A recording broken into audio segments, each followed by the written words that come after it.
Time's up. Admiral. Here it comes. Fade in. When it comes to fans, it is a fan's right to have whatever opinion they want to have. Yo, you let the joint hit the back of your throat. Have you no shame? Yeah, you're here to bang women. And his answer is, I get to jerk myself off. Yes, Lord. And everybody is going to sit there and watch, and no one's going to stop me. Matter of fact, you there, GQ, hand me some lube. Jurassic Park didn't eat more out of Lilo's pie. Oh, Fuck. God. I dangled for too long there. That wasn't fun. Bella Downsy fingered Dora the Explorer on HBO. Listen, I've said this before. I'm going to say it again. The only reason the world hasn't probably imploded is because of porn. Because you take away the porn, World War IV happens. We're going to skip over World War III. We're going right to World War IV. All right? We need release. We need relaxation. We need things. Whatever scratches your itch, whatever gets you going, whatever gets a rise out of you. As long as you keep it to yourself and you're not hurting anybody else, especially kids, more power to. I don't care if you're a goddamn furry. I just want to see it.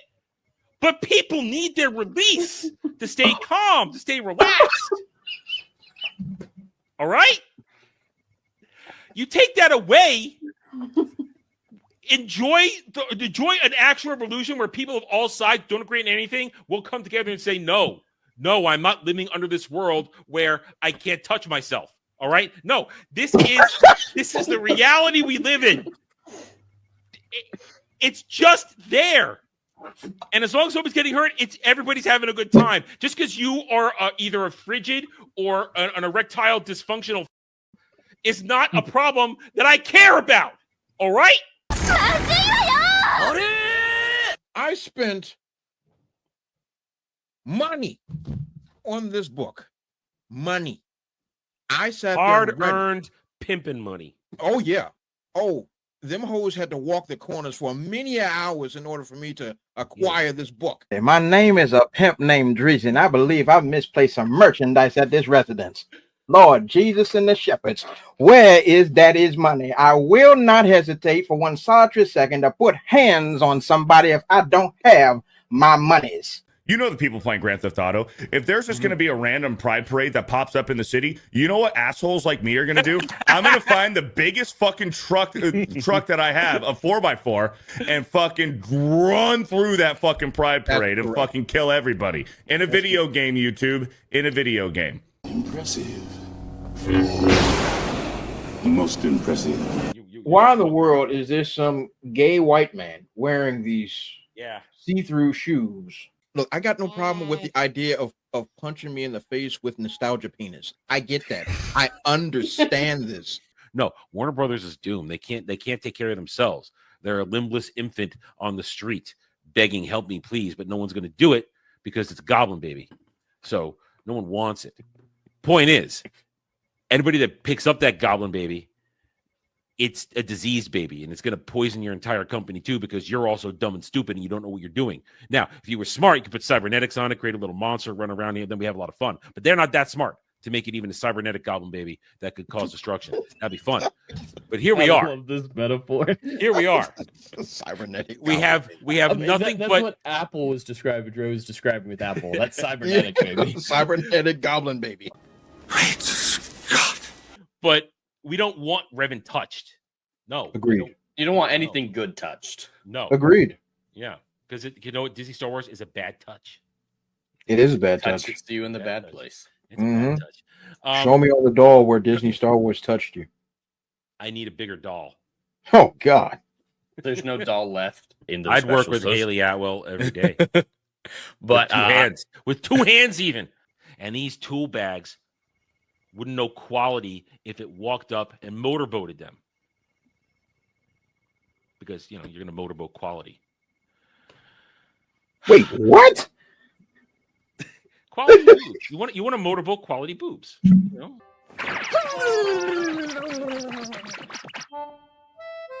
we go. All better now.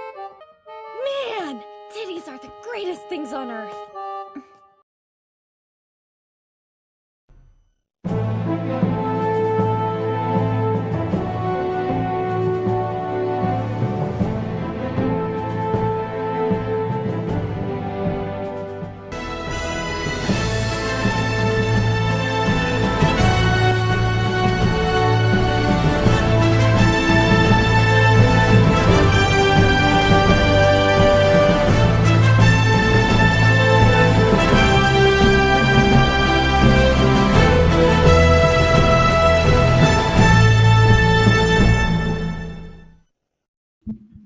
Howdy, all. Welcome to the round table. It is 2026.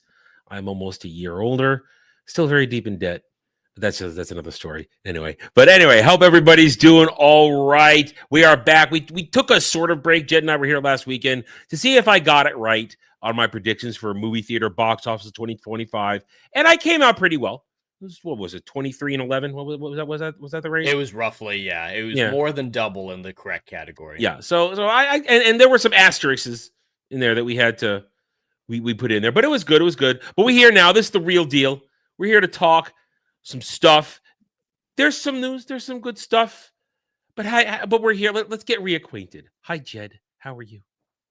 I'm doing great. It's been so long since I've seen you. I forgot what you look like. It's great to be back together in each other's arms. Don't do it. Don't do it. But it's great to be here for the first round table of 2026. We've already hit 100 or 200. We passed the 200th anniversary. This is 204. This is 204. 204. So this year we're gonna hit the 250. 250 is a big one. 250 is a big one as well. So looking forward to an exciting year. And I'm actually looking forward to some of the pop culture coming out this year between games, movies. Games are looking good. Games are looking really good. And as long as Project Hail Mary does well or is good, I'm going to be happy for movies. So 2026 looking like a better year than 2025. It could be. And well, we're going to talk about predictions about that. Big question. Dre, how you feeling? I haven't seen you since Friday. It's true. It's Friday. Yeah, I'm feeling good. Yeah, it's a new year. We got 2026 stuff coming up. Pretty sure we got plenty of predictions to be made. So it's shaping up to be at least a decent year. There's some things I'm actually looking forward to. So that that's different than last year. So, well, Dre, burn everything down. You're not allowed to like anything that's coming out. Oh yeah, of course. Well, everything's already been burned to the ground, Jed. So now it's my time to enjoy. All right, so we took Christmas off. We haven't checked in these things. Did everybody get where they want for Christmas? Did everybody get where they want essentially? Because I got a stack of books. I just started reading Jurassic Park for the first time. Oh, wow. Fucking great. It's a good book. It's entirely different than the movie. I've seen one maybe similar scene, and that's it. And I'm 100 pages Very in, different. But very different. It's phenomenal. But you can still see the meat there, and that's Michael Crichton's adaptation work. Dre, how did you have a good Christmas? Yeah, it was quiet. So that's all you can ask for with a newborn.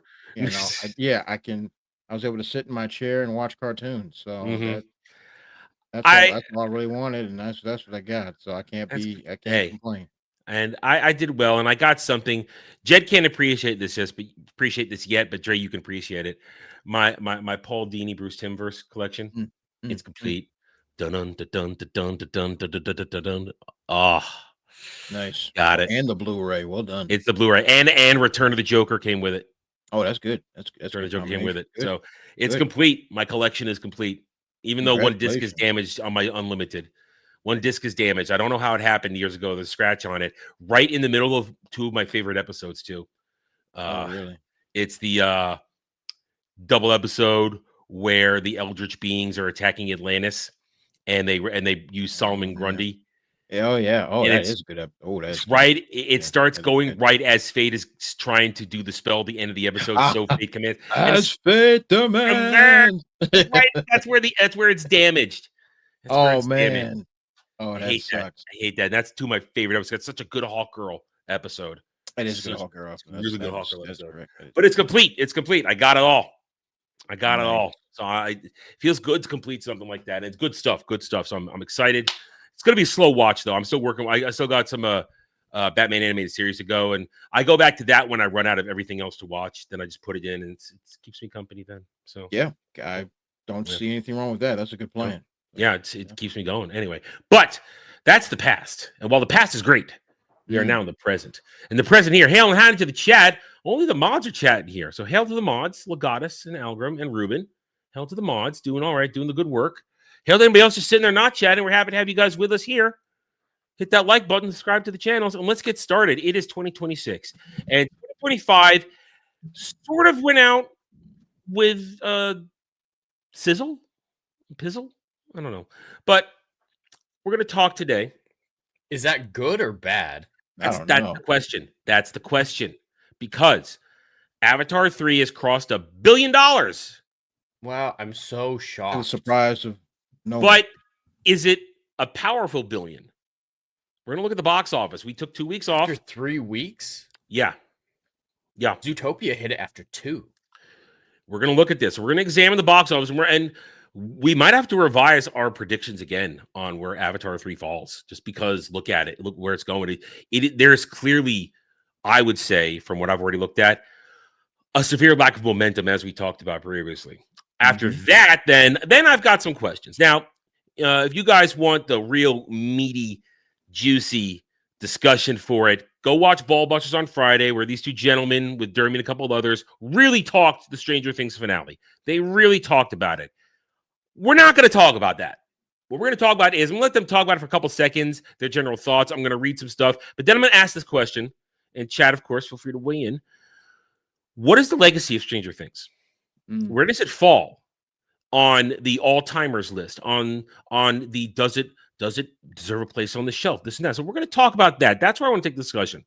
Then, continuing our looking at 2026, I have a very important question. One of the things we know is going to be a big deal this year, Doomsday. This time next year, it would have been out for a couple of weeks already, and we will be either correctly prognosticating or looking like fools. Yeah. But one thing is for sure, they have to literally market this thing now for 12 months. Yeah. Can the MCU, can Disney successfully market Doomsday for an entire year and keep the normies interested? Because that's the key. Can you keep the normies aware and interested?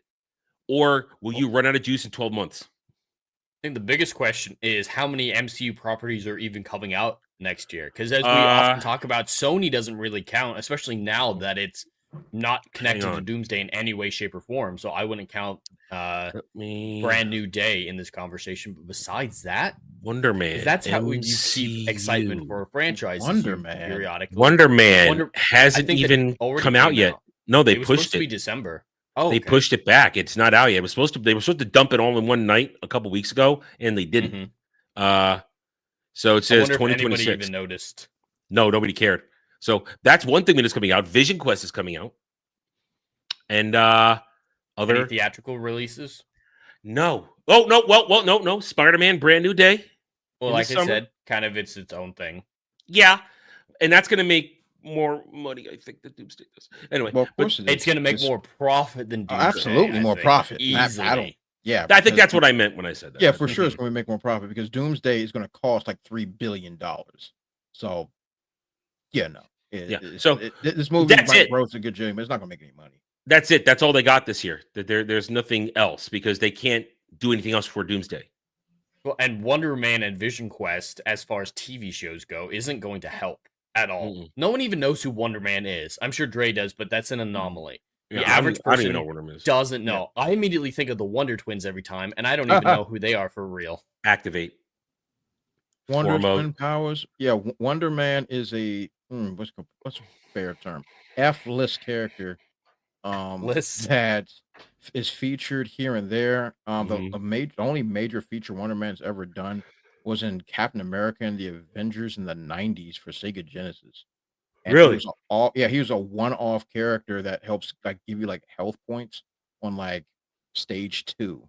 That's the only mainstream thing and I use that term very loosely, that Wonder Man has ever been in ever. So we're talking F tier character. They're really scraping the bottom of the barrel with Oh, him. they're scraping it. They're scraping it with like freaking what's that joint called? Jesus Christ, man. Whatever. A barnacle scraper. That's it. Barnacle scraper. That is exactly what they're trying to get at. And because Wonder Man, to say it's obscure is it's not even real Wonder Man. It's a parody. The guy is they're making a show, and this guy wants to be Wonder Man, and they're bringing back Really? So it's someone who wants to be like Wonder Man? be Wonder Man in a TV show. They're making a TV show, and he wants to be Wonder Man. And they brought back Ben Kingsley's character, who should have actually been the Mandarin, not what they fucking ended up doing with the MCU Mandarin. Whatever that was. Yeah.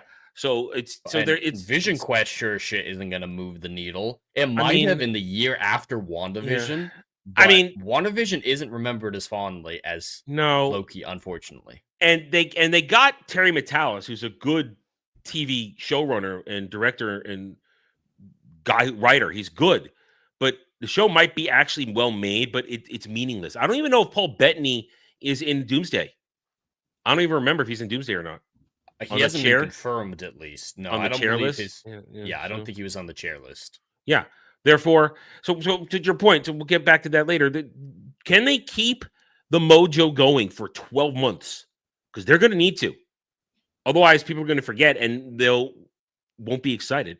And then, of course, It's going to be a tough balance because Mhm. if they release too many trailers like they did this last month, they're going to oversaturate it and people are going to be annoyed with it. Mhm. So And you they have to oversaturate strike it with a perfect nothing. And balance. that's Yeah, that's another question you I want to oversaturate it with ask. Nothing. A whole I'm going lot to of ask nothing. I'm going to ask another question within this question about the reactions to these trailers, because that's the lead into that discussion of the Doomsday thing. So put a pin in that. Come back to that. Definitely come back to that. And then, of course, I want to go over what do we think is going to be the big stuff for 2026? Doomsday aside, I mean, that's a given. What do we think is going to be standout discussions? What do you think might be dark horse predictions in terms of what's going to be big, what's going to not be big, what's going to this and that? So I'll throw out everything: movies, comics, books, gaming, all kinds of stuff. We'll each go around and say some stuff, and we'll see where it goes. I want to see what you guys think, because I have my own thoughts. Do we have another graph like you did last year of all the major movies releasing? I looked for one, I couldn't find one. Not a You good failed one. us. How could you? You failed us. Blame the internet. Anyway, okay, blame Google image search. It's what I use. Anyway, so there we go. So let's get started. Once again, hail and howdy to the chat. Thank you for joining us on this Sunday as the holidays end. And we begin to now come back to reality. And I think here is the reality of Avatar 3. Made $1 billion. But that, after 3 weeks, that is a sad and sorry domestic for this franchise. Any other franchise, you get 300 million on your domestic, you're going, all right, we did good. But this is the phenom. This is the thing we don't understand. This is the thing that makes $2 billion by just farting. And now here we are, 3 weeks in, and we're seeing real drop-offs. To go to the nitty-gritty of it right here, we're already in single digits on some days. Yesterday, today even, single digits. So worldwide, the rest of the world did their job. They brought in 700 million.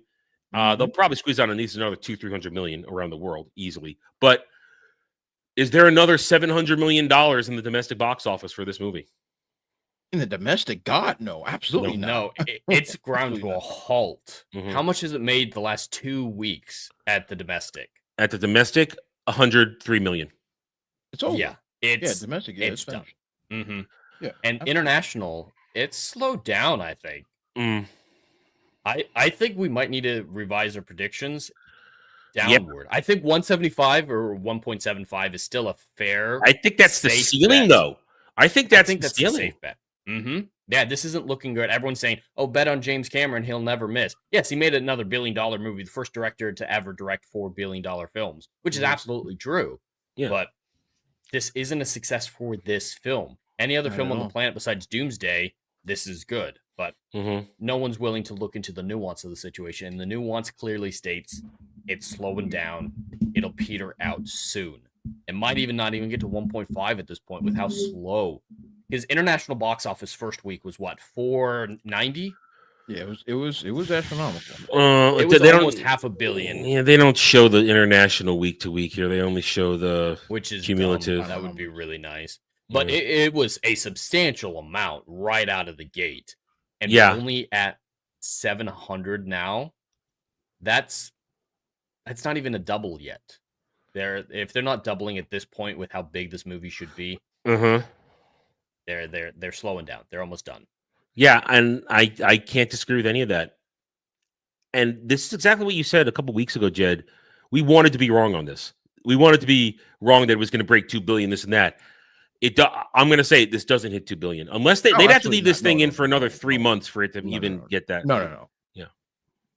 that's at this point numerically impossible, unless people just start going back to the theater as if it was Holidays are over. Yeah, it's 2 billion is completely out of that's completely out of it. Mhm. Like I remember my revised prediction was 1.6, Mhm. and I think I'm still hold true to that for the time being. Still think it might be a stretch, but I'm gonna hold to it because the international, once again, still is in love with this crazy franchise, Mhm. and all the weirdo fetish people are really into this. So I can still think it crawling to 1.6, but if let's only stop at 1.2, 1.3, I wouldn't be surprised at all. I I wouldn't feel like there's another 100 to 200 million domestic in this and another 200 million international in this. That's how much I feel is left out there, because this is clearly no repeat viewings. At No, least not a absolutely not. lot. Oh, absolutely not. Which the Not second like one the had a lot first of. two. Yeah, the second one a had a ton. lot of repeats, but this one, everybody's just into the flame chick, and Yeah, they want to do finger her. themselves with that chick, don't they? Yeah, I don't get the appeal, but people are into some freaky deaky mess. So if that's what carries the film, that's what carries the film. No one has still told me what this film is even about. No one has even broke down like, oh, look at the philosophical or whatever. Like everybody's like, hey, this chick, I want to do her. Like that's all I hear about this film. And like, look, she's a psycho chick, and I'm into that. Like, It's listen, all gentlemen, superficial. yeah, we gotta do better than this. But that's what I'm saying. Like these films have lost their cultural impact because it's not special anymore. And Mhm. like like as you mentioned, good on James Cameron for creating hits. Now, granted, I don't know if this movie's going to make money because based on what his own Well, there it words is. There it was, is. hey, this don't need to make $2 billion for me to get a ham sandwich. Those are his words. So I don't know what to say as far as profit is concerned, but like, hooray, you hit the $1 billion mark in 4 different films and multiple different decades. So, that can that's Mhm. clap it up for him. But as far as these films impact, it's just fetish nonsense. Just The fetish movie is freaky. currently in theaters, and what you said, Dre, is so important. No one's How many talking theater about the runs? meat of it. They're not talking about Yeah. the story, the philosophy. I don't know what the story characters, is. the No. arcs. That's so important because that means it's absolutely going to be forgotten. If they're not even worth, if the plot isn't even worth talking about while it's Look. out, in a year, no one will be able to tell you what happened. In 10 Is it years, they'll be more like, oh, theaters they to were start off with? witty. It added movie theaters too. It added 35 theaters this week. Sheesh. This is weird.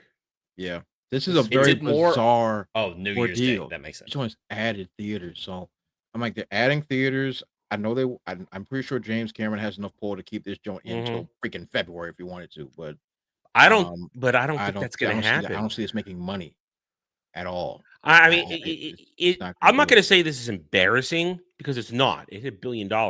But as you just said, the nuances of all of this. Yeah. This thing needed double that to sniff profit. Yeah. According And- to James Cameron, and Yeah, from his very which- own words, that's yeah. what he said.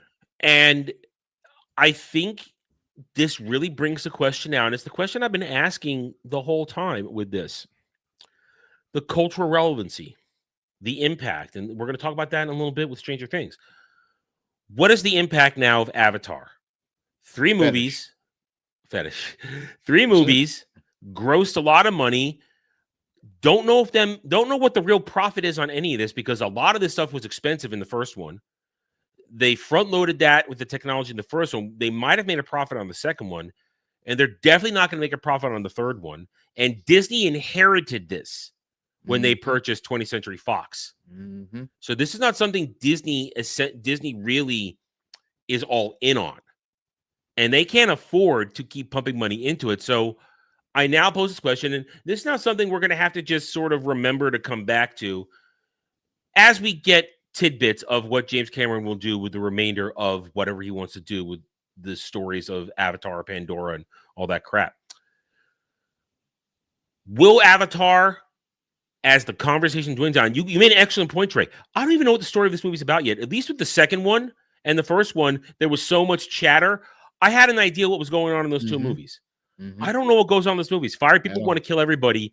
A villain from the last time in his new body gets it on with Fire Chick. Yeah. That's all I know. Yeah. That's it. And Sigourney Weaver's teenage body kissing kids. That's all I've got in 3 weeks. That's it. I don't know what else to say. So Fetish nonsense. That's all this is. Does anybody know what Jake Sully's doing in this one? Anyone? He's there. You see what I'm saying? Like there's nothing. There is no meat. There's no potatoes. This is fetish nonsense. The furries and the freaky deakies. That's all this is. Because literally no one that's worth their salt has discussed this joint as in depth as far as like a storytelling perspective. Because it's gone now. We're just here for the freak show. I haven't heard the defenses for the second one I haven't heard the same defenses for the second one for this one. The second one, good dad story, good family story, over and over again for people who were defending the second movie. Yeah. I haven't heard any defense for this movie. 'Cause I have apparently heard there's nothing in it. mid, we're out, we're done. Nobody wants to talk about it. Everyone's forget it. And the normies clearly didn't come back. The normie nip got stale. Mm. And everybody kind of just went about, okay, we're gonna go do other shit now. Yeah. We got other stuff to do. So here we are. Avatar Fire and Ash is just the end. Is it over? I think it's over. I think I it believe absolutely is. At least at the theatrical releases. I think the future is just like James Cameron said. It will still have a life for it in video games, comics, books, and stuff like that. And maybe if they can find a way to make it cheaper in another 10, 20 years, it might come back to the theatrical stage. But Avatar 2 with James Cameron in this style, never going to happen, I think. And therefore, my ultimate question, will it now fade? It's fading already. But I mean, overall, will Avatar, now that there's never going to be another big movie, and I don't think there'll never be another big movie. There won't. I don't think there ever will be. Will Avatar ever come up in discussions ever again outside of box office? And that's it. That's what I was about to say. That's was the one caveat. To the punch, Adam. It's like right when a movie, let's just say, let's just play around. Let's just play with numbers here. Let's say Doomsday comes out and it's making oogles of money, in-game money. Okay. And when it starts hitting that, let's just say 1.6, 1.7 billion, then everybody's like, it's going faster than Avatar 2009. That's the only time anybody's going to mention this film franchise is about money and about box office and international box office. That's the only time this film is going to be discussed. No one is sitting around the water cooler being like, man, do you remember that scene from the first Avatar and blah, blah, blah, blah, blah. No, that's not a discussion that no one on earth is having. People are talking about much, much older films that are much, much far better. So I think when we're talking about money, yeah, it's going to be brought up. But outside of that, no one's going to even remember this movie even comes out. Yeah, and Avatar in general, be the 10 freaks who think it's the greatest thing in the world. Who will every franchise has its hardcores. Oh, every and who are gonna love this worship. They're gonna get all the movies. Avatar ones are gonna be mocked in a year just because it's like what. All right, what was the story? Like no one's gonna remember, so people are just gonna laugh at people trying to keep these movies stories alive in the future. But so it's going to now fade completely because there is no lasting pop culture zeitgeist for this outside of mocking furry people fucking animals through each other and each other through animals.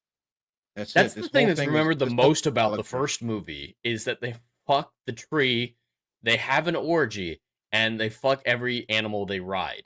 That's out there in the wild before the second one came out, especially. That was the one thing people talked about is the creepy hair sex. Yes, because it is sex. They established that. First, we thought, it's their way of communicating and connecting to the world until they started tangling them Jones up to each other. Like, y'all are engaging in bestiality. You're freaky deakies, freaks. And that's what I'm saying. This whole franchise is about weird, crazy, quasi-dirty sex. That's the whole thing. Everything about it is like, hey, I'm going to take my hair penis and stick it in this animal. Excuse me? I saw them fighting with it in this movie. They're fighting with the I saw a clip of Sigourney Weaver's teenage Navi fighting Fire Chick with it, and they were locked in, and she shocked her with it or something. I don't know. Oh, give me a break. I don't know. I don't know what I'm looking at. Oh, God knows I don't. All I know, that's what I And saw. the naming for everything is very creative. Like unobtainium in the first one Yeah, was unobtainium. the crazy metal that they had to find. Unobtainium. That's just ridiculous. And yeah, Pandora, it's a fine enough name, but it's not original. It is a classic word from mythology that's used in half the science fiction franchises out there. Navi is the most creative name for anything in the entire franchise. And everybody just calls them blue people. Yeah. Nobody uses their name. So here we are, Avatar: Fire and Ash. We'll keep checking up on it just for due diligence as the weeks go on until it's done, and it's over. And you know what? Good. As this fades, I never want to hear about this fucking franchise again. Never, ever, ever. Thanks, Jimmy. Now, just please don't touch Terminator again. I do want to interject here. I found a graph or whatever the board release dates and movies. I got a good one. Googled it. Okay. Well, yeah, I found one. It's been a Whenever week we since wanna I use it, last I have tried. it. All right. Fine. Show it to me. Bring it up. Okay. All right, let's see. Perfect. I'm bringing it up. This one was released on Christmas Day, actually, is when this one came out. Well, is it in order? Seems to be. Oh, yeah. Yeah, I guess there are less movies this year than last time. Yeah, because everybody's broke. Yeah. Okay. I see. This is what I look. I didn't find this. I looked for this type of thing. I couldn't find it. They had movies, but they were all out of order, not with the release date. All right. You know what? Send that to me, and I'll do predictions tomorrow on Double D's, and then we'll see what happens. I guess I'll play that game again. Nice. It's a good game. Do well. It's a good game. You'll do fine. Listen, are there any movies you're looking forward to on this list, Dre? On this list, no. Actually, the movies that I actually want to see are not even on this list, unless I've gone. Where are my glasses? Hang on. Wait a second. You're not looking forward to Clayface? Hold on. I'm looking forward to it bombing. Okay. So the movies I'm looking forward to that's on this list is Street Fighter. I'm looking forward to seeing that. So I think that's just gonna be dumb fun, with a lot of cool action sequences and no story, and I'm there for it. Yeah, I think that's about it. I mean, another movie that I'm going to see, and I'm looking forward to, I'm going to see is, of course, Doomsday. I'm going to go see that. I'm not looking forward to that. And oh no, it is up there. Greenland 2. I'm looking forward to seeing that movie next week. I'm actually looking forward to seeing it. I don't know what that is. It's a disaster movie. It's a disaster movie. Jared I love Butler. disaster movies when the world is exploding, people are dying, and all that stuff like that. People watch that shit. People watch that shit. Yeah. I That's love what those Ronak movies, Emmer like really 2012, does well. all them stuff. I love all those movies. They're poorly acted. I don't care. I just want to see people get murdered on a global scale. I just think that's. Did you see Moonfall? I did see Moonfall. Actually, even the story behind that movie, I actually really enjoyed. I hate that movie so much. I really like that movie because it's so dumb that it's so dumb. It's so dumb, but it's imaginative. That's why I liked it. That's true. It is an unique concept. It is dumb as two rocks trying to have sex, but good grief, it is absolutely a whole nother fun. And somebody was on shrooms, bath salts, all of it mixed together when they came up with that idea, and I loved every second of it. I thought that movie was great. Oh yeah, and Adam, Greenland, in that movie, the first the Greenland, moon is an ark, like Noah's Ark, that brought humanity to Earth. Who the freak comes up with something that ridiculous? Oh God, they're putting. And it's broken. Oh, I love it. It's so freaking great. It like that type of nonsense is what when you just have some cognac in your hand, just sip and enjoy. And that's the type of movies I'm into. And Greenland, the first one, I really like that movie. So I'm really looking forward to the sequel.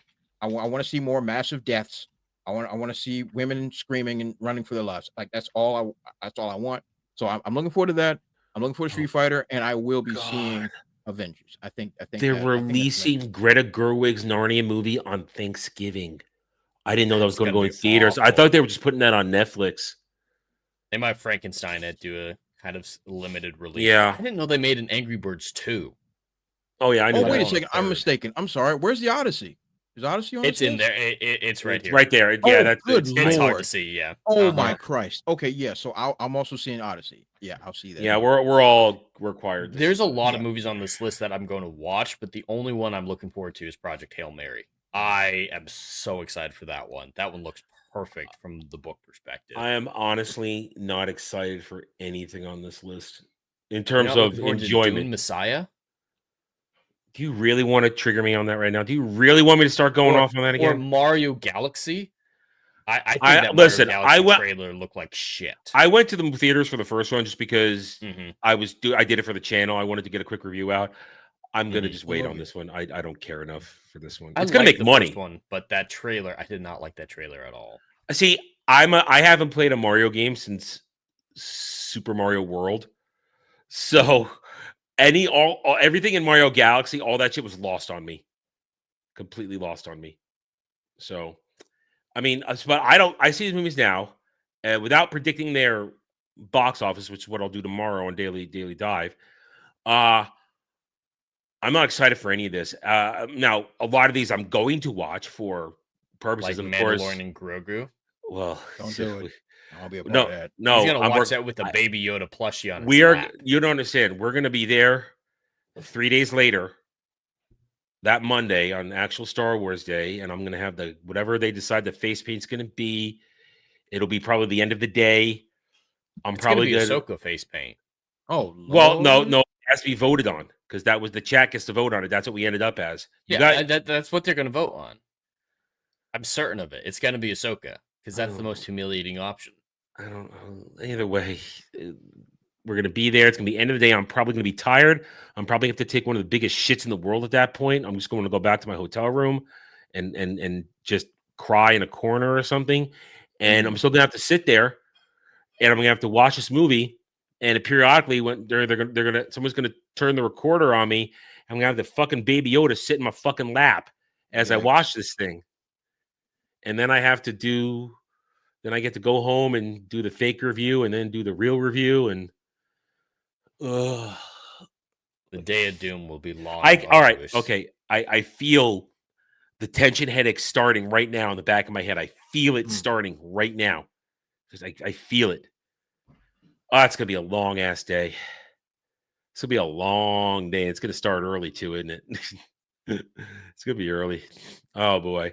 But that's next year. That's not for another 5 months right now. 5 months. Oh boy! But anything else on here? I don't care about any of this. I mean, things I'll watch and for discussion purposes. We'll watch Mortal Kombat 2 for discussion purposes, just to see. Mano Grogu, that's a Street Fighter again for discussion purposes. Supergirl for all the joy that's going to bring us. Odyssey, just to see. Gotta see. Gotta know. I'm probably actually. I don't know if I'm going to do Spider-Man. I don't know. You're not gonna watch the new Hunger Games movie Is that what that is on the November 20th? on November 20th? Yep, that's a new another Hunger Games movie prequel, by about the way. young, Another Woody prequel. Harrelson. Another prequel. Fokker. I hate that entire Fokker franchise. Meet the Parents franchise. That's god awful. Greta Gerwig, Narnia. Dang it. Ben Stiller. Ben Stiller? Yeah.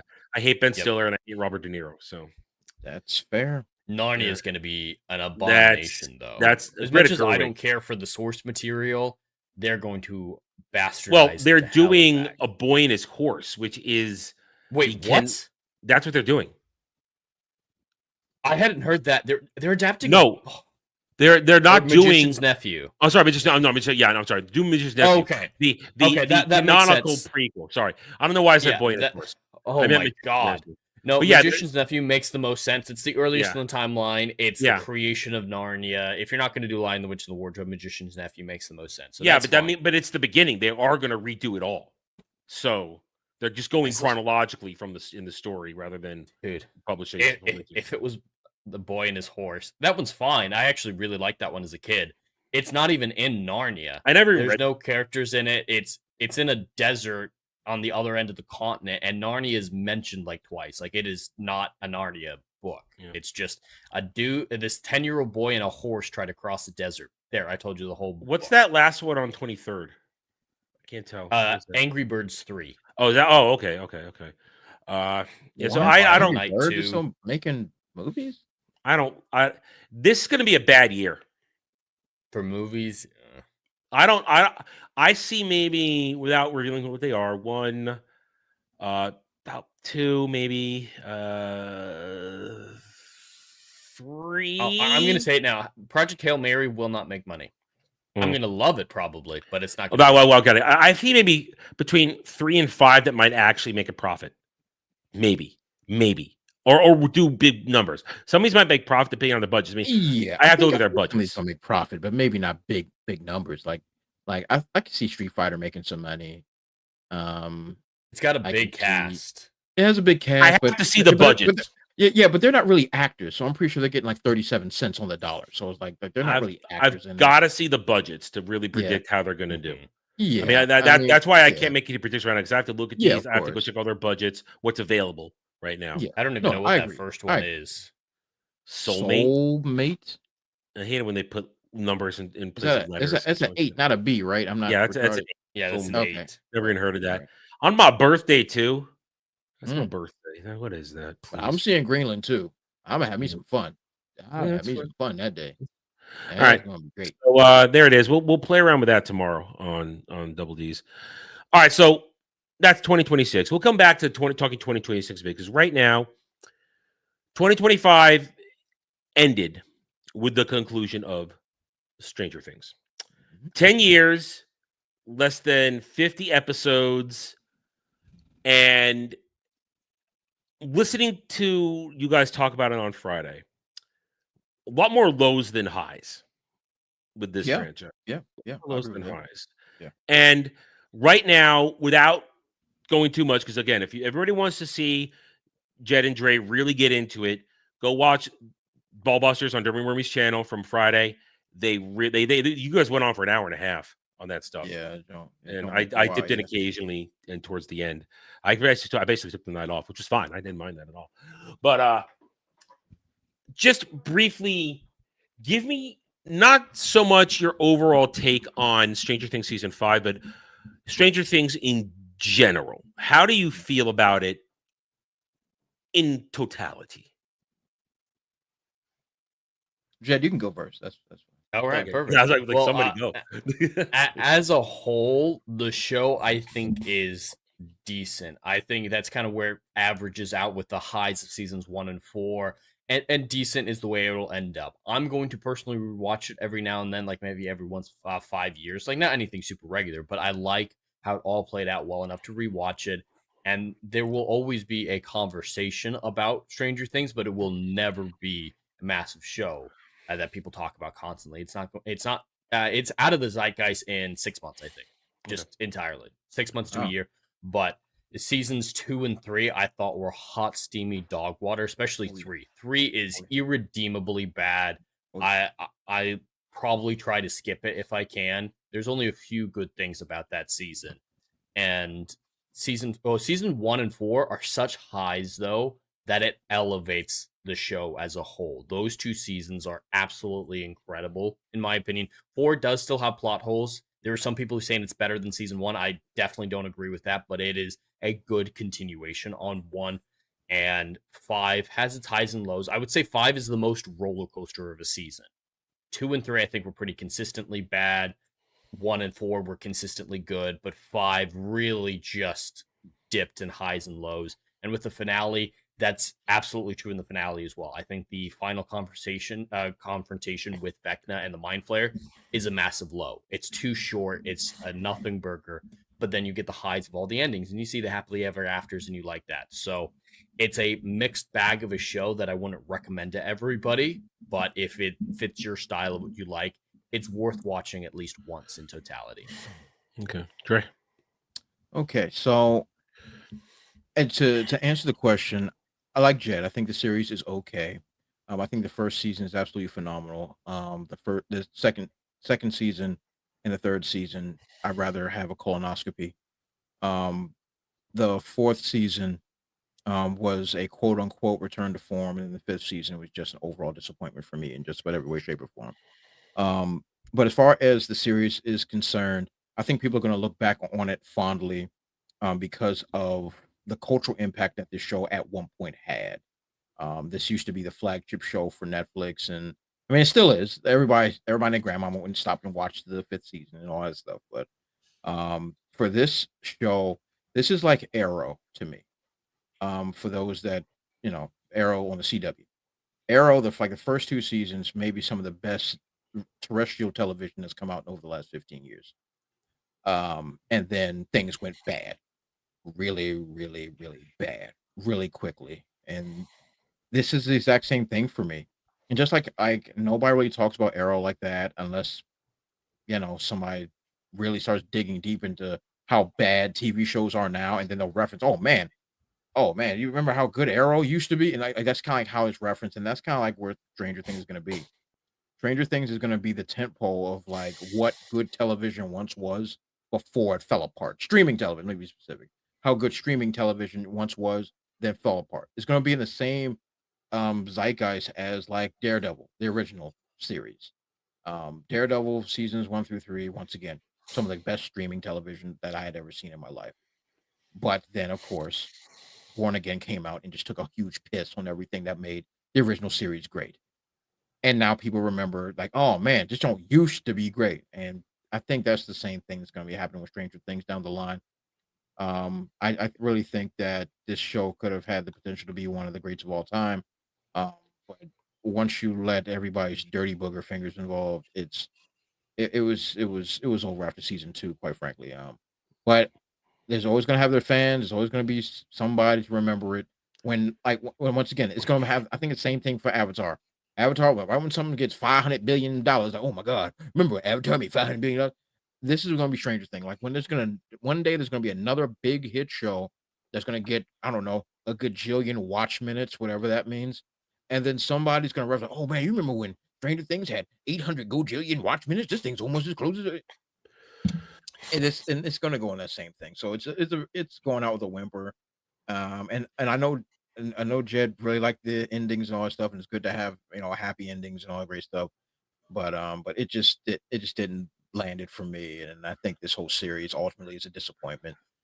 Okay, now you guys sort of answered what I'm going to ask you anyway, but I'm going to ask the question anyway, and then I'm going to challenge your statements on that.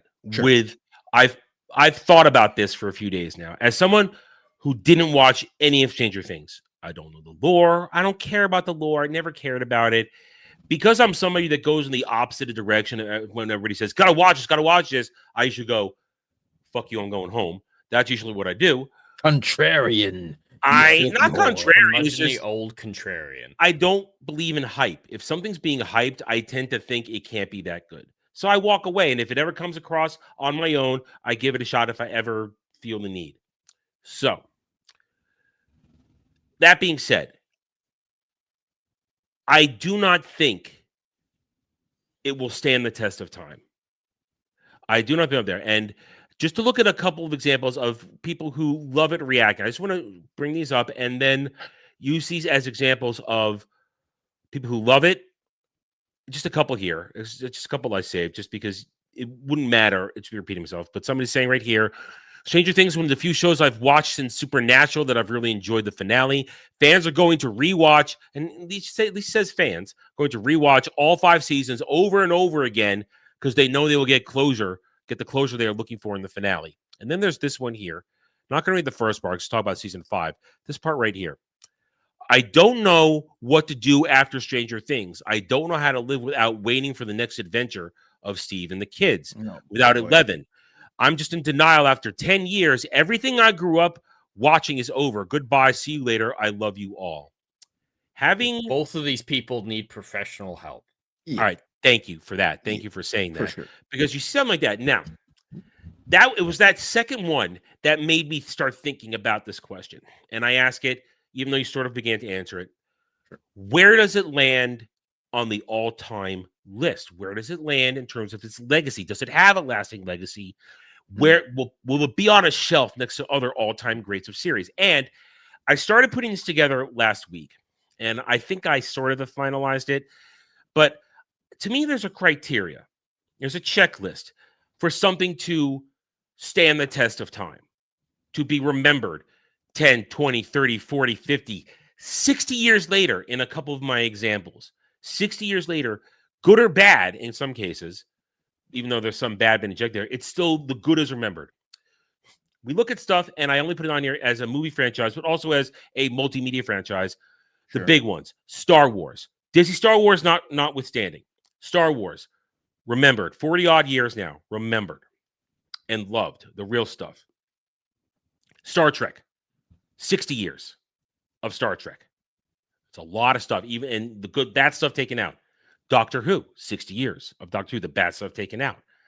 On a smaller level, stuff like they mentioned there, Supernatural, other long-last Stargate, other TV shows like that, animated stuff like when I talked about it earlier, the entire Paul Dini, Bruce Timm, Justice League runs, everything, all that, things like that. To me, all those things I listed, and there are probably more. You guys could throw out more examples if you want. Of course. There are things out there that tick off criteria to me. One, the stories. A lot of them are original, even though, yes, some are borrowed here and there, especially when we want to talk about Star Wars. Lucas borrowed themes, ideas. But point is, these stories have lasted, and they've continued to be retold over and over again in their media. People love. Memorable moments. That's one of the key things. There are clearly some memorable moments in Stranger Things, but is there anything the likes of which I am your father? Indiana Jones, I hate snakes. Why does it have to be snakes? So it's those types of scenes, or Star Trek Khan. Tons of Star Trek memes out there, kind of stuff like that. Doctor Who lines, Doctor Who moments, Stargate moments, stuff that people remember decades later. Is there anything in Stranger Things that'll be remembered by the pop culture nerd zeitgeist decades later? That's my real first criteria. Is there something memorable that everybody that you can quote it and both normies and nerds alike are going to be like, yeah, anything. Well, to specifically answer that one, there are a lot of memorable moments that I think will be remembered from a visual standpoint, like Eddie playing Master of Puppets in the Upside Down with the swarm of demo bats around him. There's a lot of visual moments like that, and season 1, Elle flipping the van over them. But if you're looking specifically for lines, I think there's only one that stands out, and it's kind of it's a little cheesy. Friends don't lie. I think if you say that right, everyone will immediately know you're talking about Stranger Things. That might be the only individual line that is absolutely memorable. And I think that line will stand the test of time a little bit. If you say it right, you have to, friends don't lie. If you say it like that, everyone's going to know what you mean. But it's not going to have a lasting impact as an entire show, in my opinion. As much as I'm okay with the ending, I love seasons 1 and 4.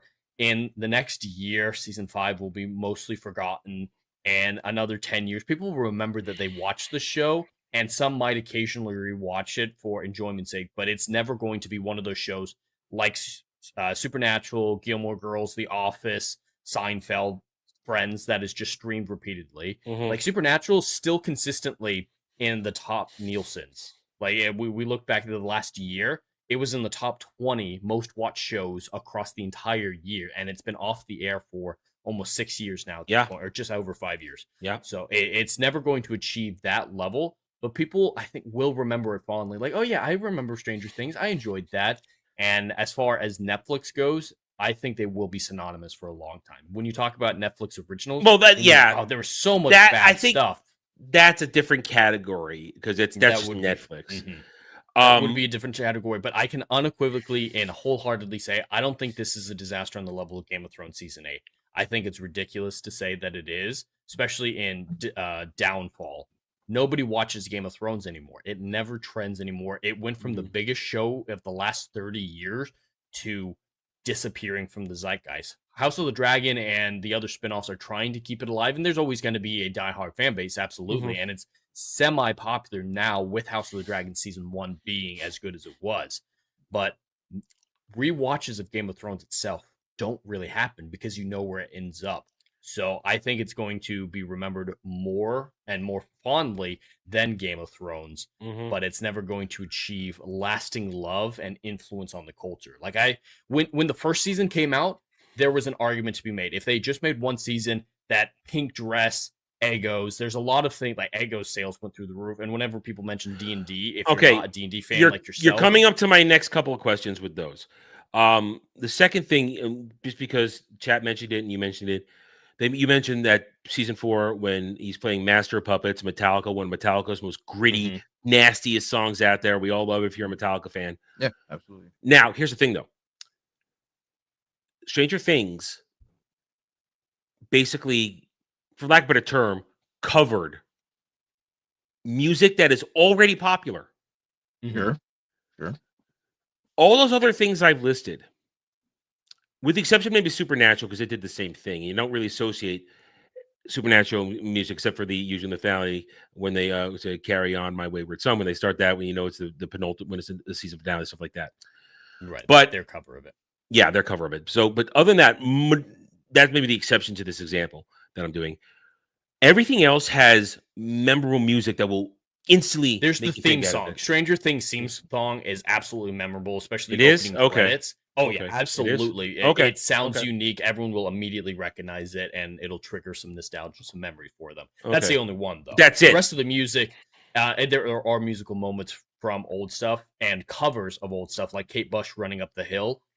But it's Stranger Things is borrowed the only stuff. reason people know what that song is. Like And- that song did not matter, and then all of a sudden it trended. For an example, And the so- other day, two of Prince's songs, "Purple Rain" and what was the other one? Yeah, Sorry, I forgot. it's not going to affect the popularity of those songs. No, or but David say, Bowie's they I got Can streamed Be a lot. Hero. It's streamed, but no, because Prince is already popular. And not to There are mention that things Kate that were Bush's song. immensely affected. Yeah, and Kate Bush's Run Up That Hill was part of the plot. Yes, So it because was a it was little the bit different. And It even was part of Master the of plot. Puppets. Those two, I think, are the exceptions because they're so ingrained in the plot. The characters are actually hearing them and they make an impact. Season 1, there was a little bit of that with the Clash. Should I stay or should I go now? That one people remember a lot. yeah, for a My little point bit. is this, though. Except for the But theme, which I'll give you that, it hasn't created anything for music. No, it doesn't create. It does prop up other things. Like Ego cells are still up from Stranger Things season 1. Just crazy. Egos are disgusting. D&D saw over a 600% increase in sales, and it's reintroduced it to a new generation. I do believe that there are countless modern day D&D players who would not be into it without Stranger Things. So it was a gateway into a fandom that, or expanding the fandom. And these people have made D&D so important to their lives. So I would say if you're looking for, And they're impact, playing, but they're all playing it wrong. I can tell you that. They're some all of them playing it wrong. are, but Stranger Things reintroduced a lot of 80s stuff to a generation who never experienced it, or reintroduced it to people who did remember it but hadn't thought about it in a long time. So it's a refresh button. That's how I think I would describe Stranger Things. It was a refresh on the culture, bringing things, refreshing them, and bringing them back into the zeitgeist and making them popular again. It's not necessarily adding a whole lot to the culture, but it is very good at finding good things from the past culture and bringing back into relevancy. So, but to answer the core question of will it be on the shelf, I don't think it's going to be on the shelf for most people, predominantly because it's a streaming show and Figuratively, is on the out. figuratively speaking. But yeah, with it always being at your fingertips at Stranger Things on Netflix, people will rewatch it every few years. But if it somehow disappeared from streaming, it would absolutely disappear from the zeitgeist. No one's going to buy it to rewatch it or get on. Well, another I doubt platform or Netflix will something ever like that. release are there even physical copies of Stranger Things out there? I think season 1 at least does. They used to do it a lot more. They did it for the first 3 seasons of The Witcher, so they do it, but it's so far down the line. Yeah, and they did it for we'll Daredevil. probably I see a have the box Blu-ray. set. I have the Blu-rays of Daredevil. Different. I think Daredevil, different era. That's Yeah. that, that's Yeah, what it's an era specific thing, but I imagine in 5 years we'll probably get a box set of Stranger Things. All right, like, it's not going so- to be anytime soon. All right, so you've given a little bit of a defense for some of the music stuff like that. You make a good point about the popularity of things, but some of those things destroyed themselves. My point is that it may have 10 years ago made or had a resurgence of D&D, but in that following 10 years, Wizards of the Coast has gone a good way to destroy all goodwill earned through that bump because it's in the toilet again. But the other thing I want to do this now, and of course I can't answer this, is why I'm having you guys answer for me. All those other shows also memorable characters doing awesome things. Do any of these characters from this show, are they ever going to be brought up in conversation in all-time great characters? Ooh, that's a good question. Now that's All a time good is question. difficult. Yeah, It's difficult to that's answer. There pretty are tough. great characters from it that will be remembered. I think Steve, Dustin, and 11 will probably be the ones that people will talk about the most. 11 not because of her arc, just because she was put to the forefront so often. Yes, But yes. Steve and Dustin are the best written. They're the most memorable. Eddie's going to be remembered to a lot of people from a supporting character standpoint. There are ones that are going to be remembered well, that were done well, that people will refer back to. But if you're going to a conversation of all-time greats, then none of them really hold up. Vecna in season 4, great villain, but would Vecna be in the same conversation with Darth Vader? Absolutely not. You know what I mean? You know what I'm saying? When you start saying Vader force chokes that bitch and he's gone. Yeah, no, I'm just Vader, as far as modern recognizability. villains, though. Yeah. The last 20 years, I think Vecna is high up there on modern villains. In 20 years, Season you 4. think so? I don't know, man. I don't. We don't have a look at whole lot of Vecna great villains as- anymore. Even the MCU, we've I got know that. a I handful. agree. I agree with you, but I don't think. I mean, what about Vecna would make you remember? Let's take Jed in 20 years. What about him would have you recall anything about it? Let's say you never watched Stranger Things ever again. What in 20 His years would be vine-like like? form. I'm gonna remember his physical form in season 4. So physically, his noodly, veiny, his noodly form and his voice. His voice is memorable to me. Absolutely. Okay. But there wouldn't be The way he anything that says did. Max. Yeah, like I don't think anything that he would do would be memorable. You see, and I'm glad that you did that. Like, oh yeah, though his physical form, his physical form is unique. Well, he kind of And not his season Deoxys. 5 one. His season 5 one is a massive downgrade. Yes, it is. It's all But he CGI. reminds me of Season 4 was all Deoxys from practical. Pokemon, so it's not really that big a deal for me. But at the same time, yes, his physical presence, his physical appearance is, unique. And what he did to Max, like season 4, he had memorable actions. The first time you saw one of the children snap all their extremities and their eyes melted in their heads, that's a memorable dark thing. Sure, that happened. But would that be what you remember in 20 years about him? Like would that be the moment? Would that make him an all-time great for you? Not all-time great. No, far from all-time great. I'm just saying in recent years, we have so many poor villains that something like Vecna. Yeah. So I'm just talking about in comparison with stuff of Vecna's own era. He stands out for his era. I'm not saying he even competes with Davy Jones. He doesn't stand up to Davy Jones. He doesn't stand up not at to all. I will Vader. always remember Davy Jones because Bill Nighy is one of my favorite English actors off Jump. And what he did with Davy Jones was memorable. And I remember that stuff in my freaking sleep. I can quote Davy Jones at any time, at any moment. You see, that's what I'm saying. That's all-time kind of stuff for me. Yeah, Vecna will never be an all-time list. Yeah, it will never be in that. He might be 2020s list. I can see him being a contender in a 2020s list. Sure. But So I just don't think that it will be lasting. You kind of dropped a combination here then. Not only do you think the characters, none of them are going to stand out, but the villain doesn't even rate on an all-time villains He's list. significantly better than the Mind Flayer. If the Mind Flayer had stayed as the series villain, God. Yeah, my diarrhea is better than the freaking Mind Flayer. So it's like, yeah. And I of course, comparatively speaking, he's a breath of fresh air because what we had was absolute dog. So by comparison, oh my God, Vecna, let's all sacrifice small goats. But he's not really that great when it comes to I keep thinking all time. If we're just gonna say, oh, villains of the 2020s, sure, I'll put. Well, what else we had in the 2020s as villains? And that's what I'm saying because like we have. I can't think of a second place. See, and that's my point, Jed. That's my point. Who am I looking at and being like, oh, who can I compare him to in the 2020s? That's let's say original. Let's be fair, an original villain. Not an original remaster. I mean, that crap. I can. New. Thanos is the last big villain, I think. I mean, I can go back in time for the big list. We can go through. Jay, you could probably, on one hand, all 5 choices from a Doctor Who's villains would top all the villains on Vecna. Oh, Doctor Who villains. Darth Vader, Palpatine. I'll say in general the Borg for Star Trek. Khan Sure, yeah, yeah. And so there's so many from all the series. There's so many places you can go where there are greater villains, and Vecna doesn't even break in. If you can go back, you can go far back. He's not even. He's just a presence, but Sauron as a presence is a greater villain than Vecna. Oh, absolutely. So the problem is anything about this? It doesn't seem to even land the stamp of we're going to remember this shit going forward.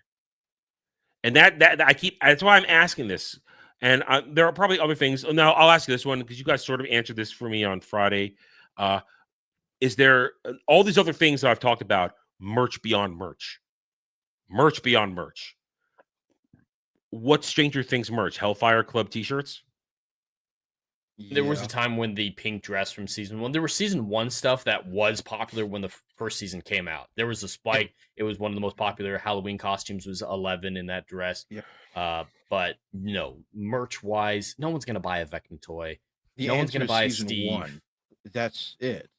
Like Season season one 1 it was the cash cow.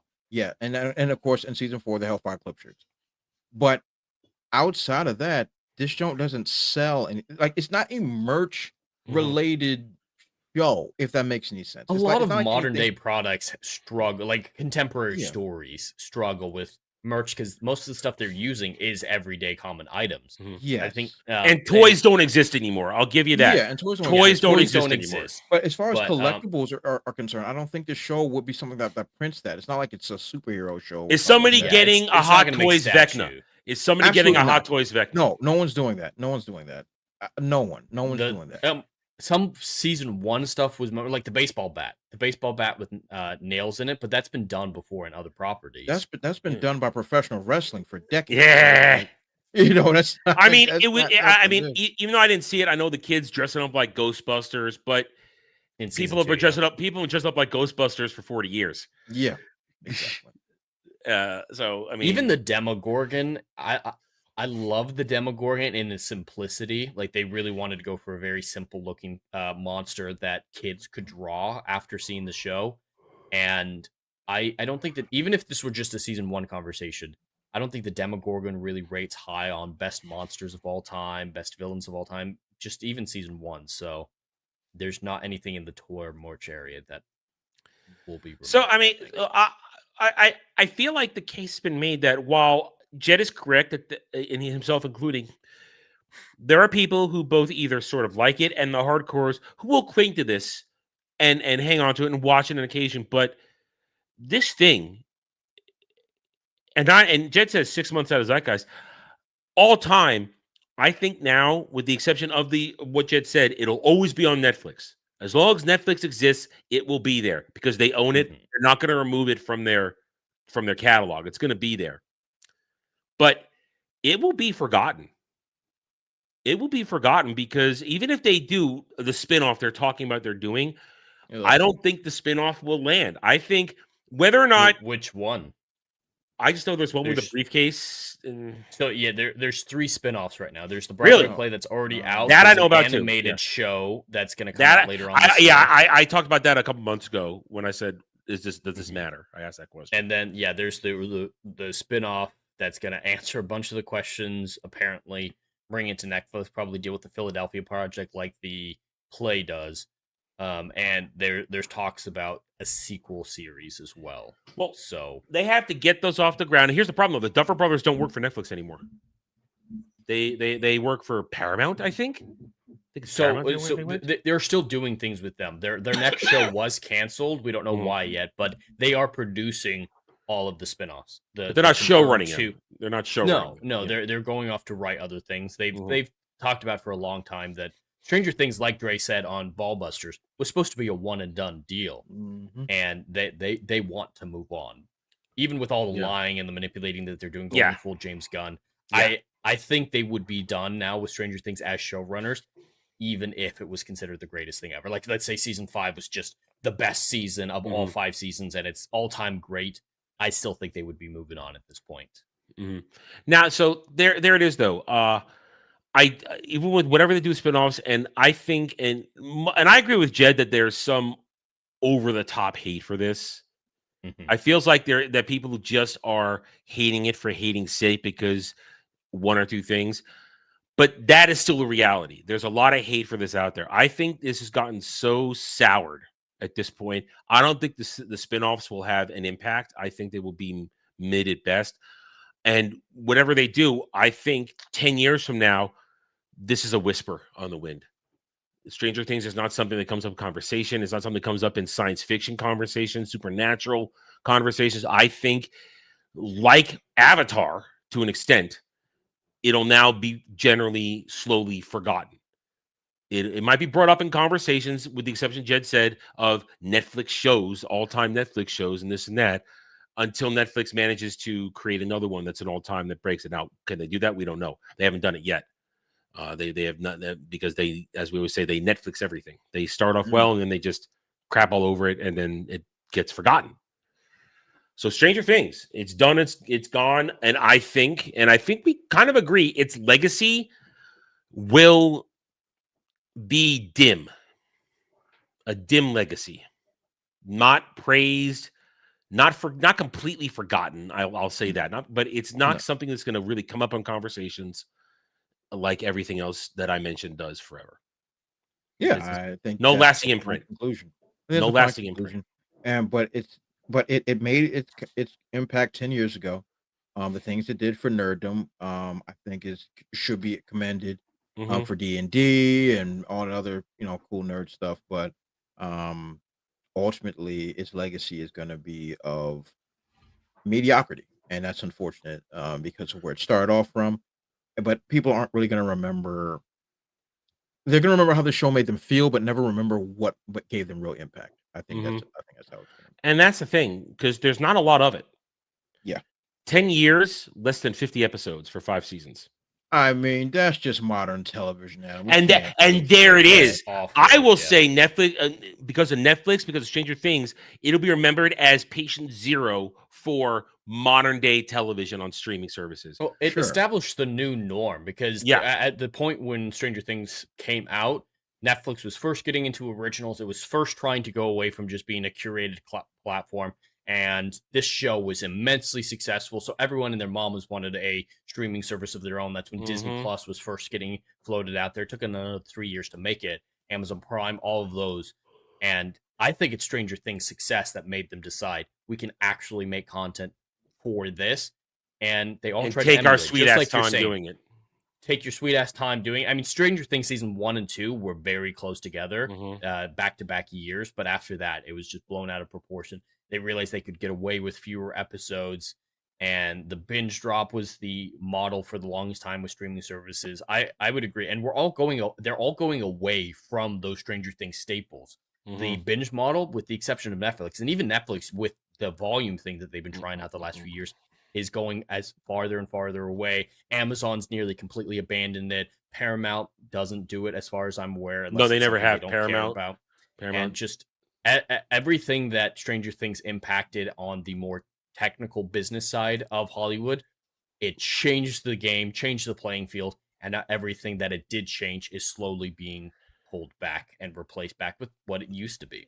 The only thing it has a negative impact on the business side. The only thing that you're right, people are going back to either when something is done, they're releasing it on a weekly format, which is good, and they're sticking to that, but they're still taking way too damn long to make anything. And that's one thing that has not changed. Warranted. Yeah. If you were 8 episodes, if you were doing 25 episode seasons and did it every other year, I think that would be fine. With that high production value on some of these shows. And they're way too fucking expensive. There's no shoestring budgets. Like a Star Trek, as much as we love it, they didn't have a shitload of money. They had a fair amount of money for TV budgets back in the day, but it's not like they could make a full scale. Sets were reused. Sets were reused all the time. Yeah. And that breeds creativity. I think constraints do breed creativity. When you have boundless options and no one's telling you no, you don't struggle. You don't get better. Well, there it is. I think that pretty much went as I thought it would go, where we went with that. So now let's move on to the next thing in terms of, we mentioned it earlier, we now have literally 12 months until Avengers Doomsday. The past few weeks, the past 3 weeks, because that's how long Avatar has been out. And we talked about this a little while ago on a couple episodes ago, how whether or not it would be beneficial to Doomsday or Avatar that Disney Marvel would be releasing these teaser trailers. The Captain America one, the Thor one, and I believe this last week was an X-Men one, which I'm sure tomorrow we'll get the official release on YouTube and social media, so we won't have to get the camera. It's supposed to be Fantastic Four after that. Really? Okay. I don't know what the fourth one was. But so we all agreed that it was done more for Doomsday than for Avatar because Avatar didn't need any help. Although now it seems maybe it did need some help, but different discussion we already had. But here we are now. First question. A lot of people fell for the nostalgia bait, apparently, with these 3 teaser trailers. And a lot of social media views were garnered for these trailers. Everyone's curious as shit just to see how bad it's going to be. Does that mean anything then? Does it mean anything? Because some people are saying, oh, this means it's going to be, Avengers Doomsday is going to be wild and crazy. Everybody's already ready for it. No, it doesn't mean shit. Like all the influencers getting taken into the back room to watch the first full trailer. Some who had already seen it. Some who had already seen it. Eric Voss is in there crying like it's the greatest thing ever. That doesn't change. Yeah. That's not going to influence real world people. It might be a high viewed video watching them cry like pussies, but it's not going to translate into sales. And that's the biggest thing is their marketing campaign is attuned for social media engagement, but not translating it into sales. So a lot of people are just curious about how bad it's going to be, what they're going to go for, how they're going to try to scramble and fix it. Because the universal consensus at this point is it needs to be fixed. There's a bunch of debate for years where we were saying, yeah, it's broken. It needs to be fixed. People denying it, rejecting it. Now the consensus is on our side. But I will say when it came to the Thor trailer, there were things I liked about it. The Steve Rogers one is nothing. He's just, wow, it's Steve Rogers. It's his face. And but the Thor one, it is good to see Thor not Taika Waititi'd and not fat. So, the Russo brothers fat. Let's not forget the Russo brothers are the ones who fatted him in the first place. And they got a lot of criticism for it. So I'm glad to see that if they listen to it or just this is what they want to do, whatever the reason is, this looks like fit, badass, serious Thor. And going back to the mythological roots, like he's praying to Odin in the commercial, talking about his adopted daughter, which is from Love and Thunder, which we don't want to talk about. But at least it's taken seriously. So I do like that aspect of the Thor trailer, just Thor being taken seriously again. Whether or not that's just a trailer or the movie actually takes him seriously, that's a good thing. But yeah, overall, it doesn't move the needle. We're going to need to know the plot, and nobody knows the plot. Okay. Right now. I don't even think the Russos know the plot with how many reshoots they're still going to be doing. Is it finished yet? Is the script finished? It's finished? Do we know? I don't know. And even if it is finished as of now, there's still going to be reshoots that might drastically change it. So if 12 there months. is a finished script, I don't think it's going to be the finished product we see in theaters. So there it is. Right now, we had 3 weeks of teaser nonsense that sparked lots of different social media reactions from people buying it, people not buying it, people like us criticizing it.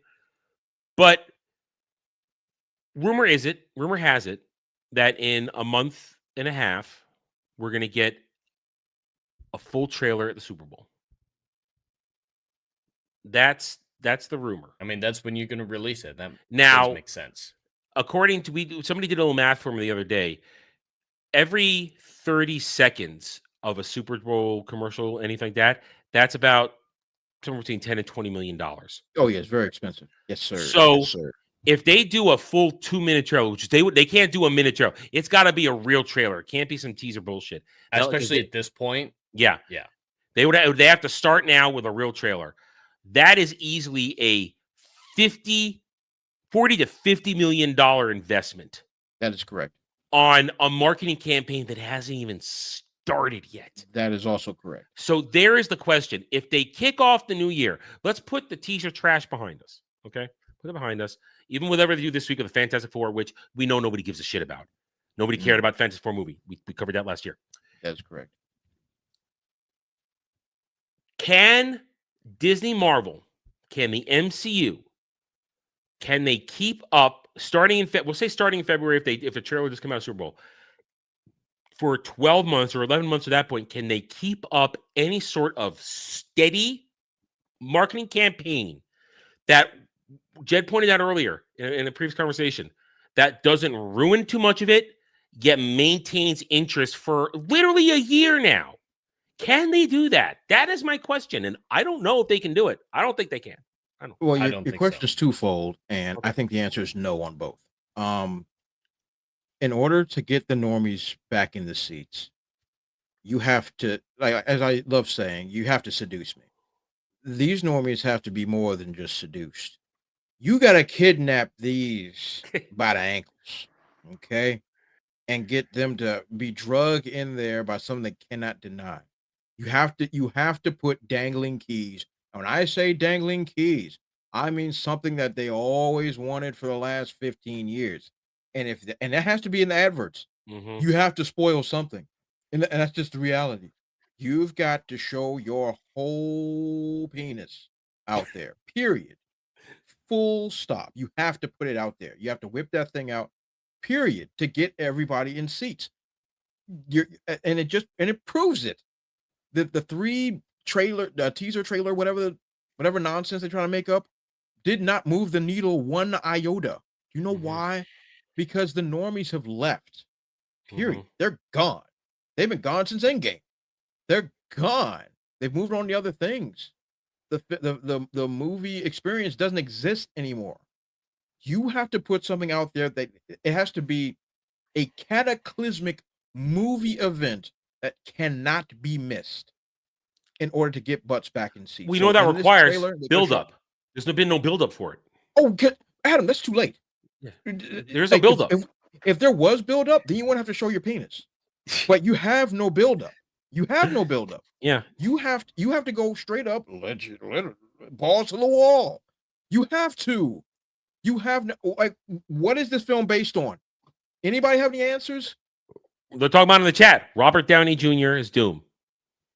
The end. That's the entire film.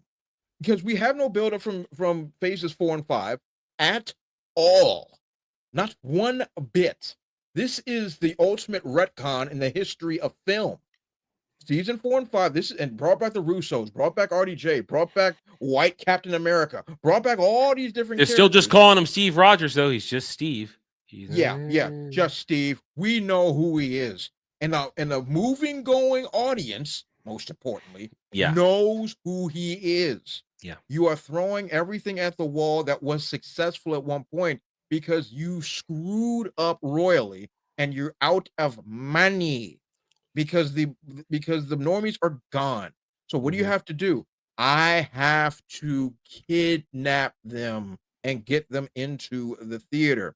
You ever seen a movie called, I think I'm saying it right, 7 Wives for 7 Brothers? I believe it was. Oh, it's a glorious movie. It's right there. I fucking love that movie. Beautiful movie. That's a classic.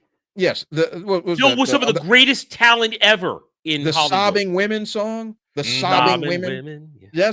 This is what has to be done. Sobbing women. Yeah. This is what has to be done in order to get people back. I'm glad we all knew that movie. That makes me feel good inside. I was not expecting a 7 Brides right there. reference. It's right there on my shelf. There it is. Right there. Yeah. That So make my we're heart bringing roll Dre over. on when we do it for drive-in because it's been on both of our lists. I like that movie. I'm not a big musical guy, but I like that movie. That's really good. I love that movie.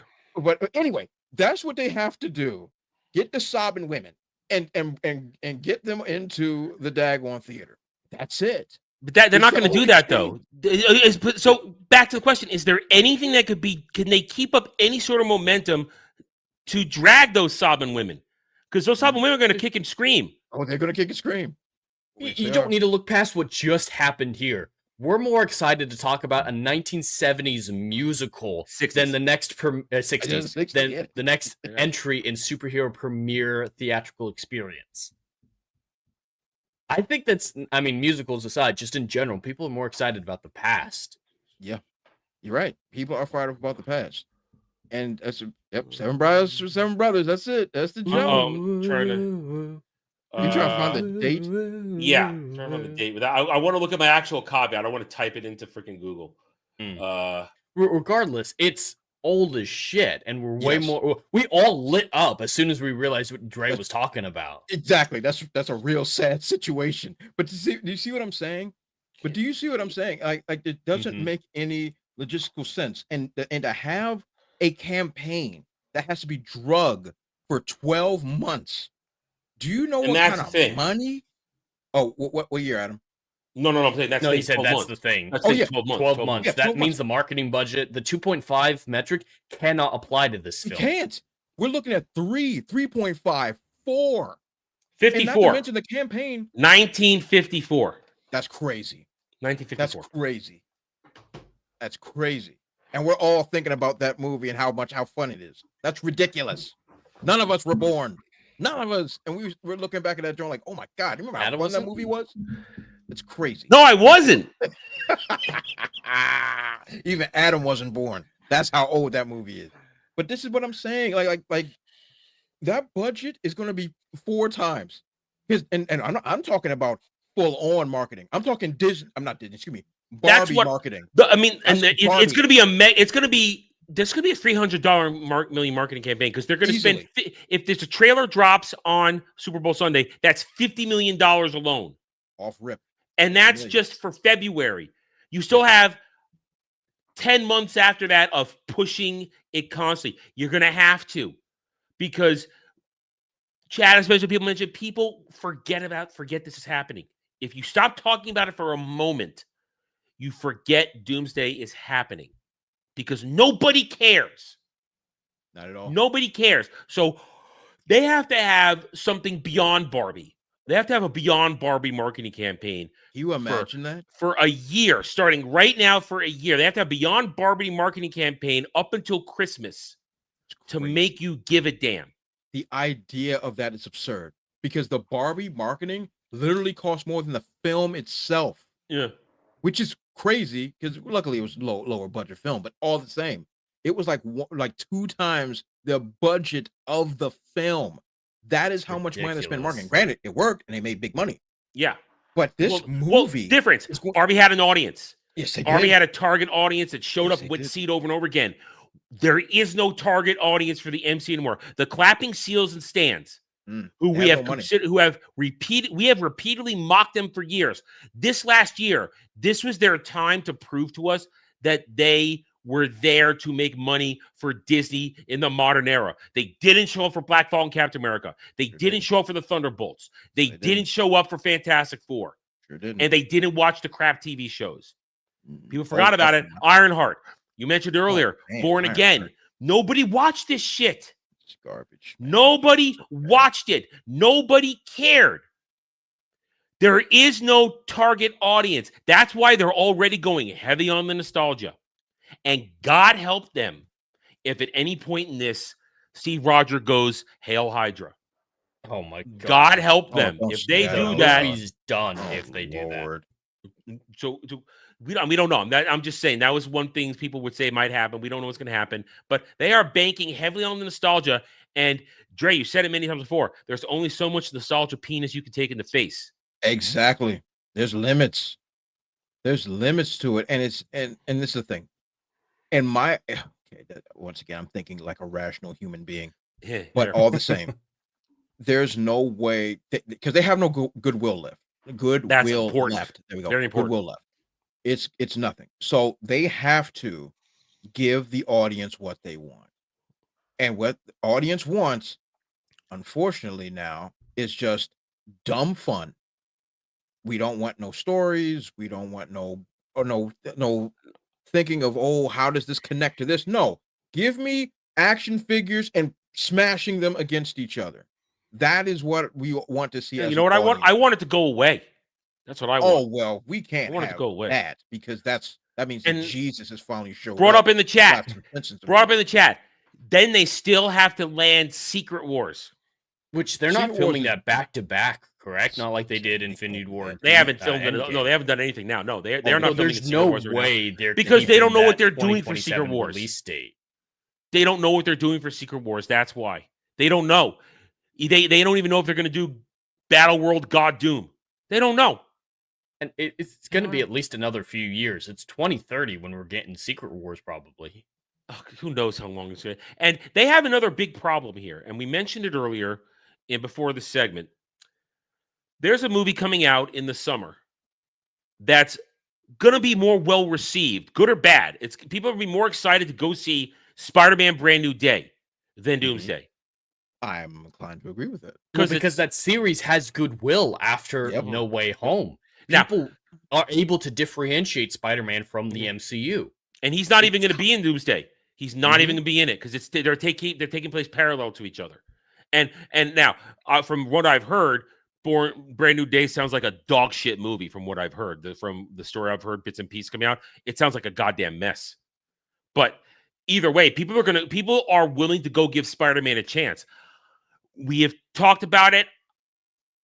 I think there's enough of a Zerg population that will probably push Doomsday over $1 billion. But as we've said repeatedly, talking about the market, production, reshoots, between marketing and production, this thing will cost $1 billion. Easy. If probably higher. And we'll know it because they're shooting shit in England. We will see those production numbers before the end of December next year. We will see it. Taxes gonna happen. I don't think it does. I think that by the time we get to the release date, what was it on the list, Jed? You had on the figure there? What was it? The 18th? The 18th. Doomsday? Yeah, the 18th. Yeah, 18th. By the time we get there, excuse me, I think people are going to be sick and tired. I don't think it's going to be hype. I think it's let's just get this over with. That's what I think the feeling is going to be. Let's just get this over with so I can go have Christmas. Because it's coming out a week before Christmas. Let's get it over with so I can go have a Merry Christmas. That's what I feel. Why release it during Christmas? I'm so confused. What is it competing with in the summer? Is there something to compete with during the summer? I mean, granted, I'm pretty sure this will be shooting at that time. Woman of Tomorrow. Well, Spider-Man. And listen, here's the interesting point. And here's the interesting point. And this now, and I can heavily criticize this as well. Here's how little it has feared. They're dropping Dune Messiah / Children of Dune, or they're Dune 3, as they're calling it. They're dropping that on the same day, which people have doing the meme. Oh, it's Doomsday. So terrible. That's how little this movie is feared. Dune. Listen, I'm a Dune book guy. I love Dune as an entire franchise, pretty much. Denis Villeneuve, his movies are shit. They're not really Dune. The first one sort of stuck to the rails, but the second part went completely off the rails. Completely. And they don't make massive amounts of money at the box office. No, they don't. The second one didn't cross $1 billion. The first one definitely didn't, but that was, COVID. They had good reasons for that. But it's not $1 billion property. And here's the problem too. People say, "Oh, I love Dune. I'm excited for Dune." You're not really watching Dune. And good luck when you get to part 3, because the two books they're mashing together, not exactly action-packed. These are not action movies. Jason Momoa's Duncan, Idaho, he doesn't have any action scenes in Dune Messiah, and he's not in Children of Dune. So once again, he's in Children. Yeah, I'm sorry. He's not there to the end. He's not there to the end of Dune. He's in Messiah, and he carries over to Children of Dune. Sorry, I was conflicting a moment in my head. No, if you know Duncan, Idaho, you understand for a minute how I can get a little tangled up in the Duncan, Idaho lore.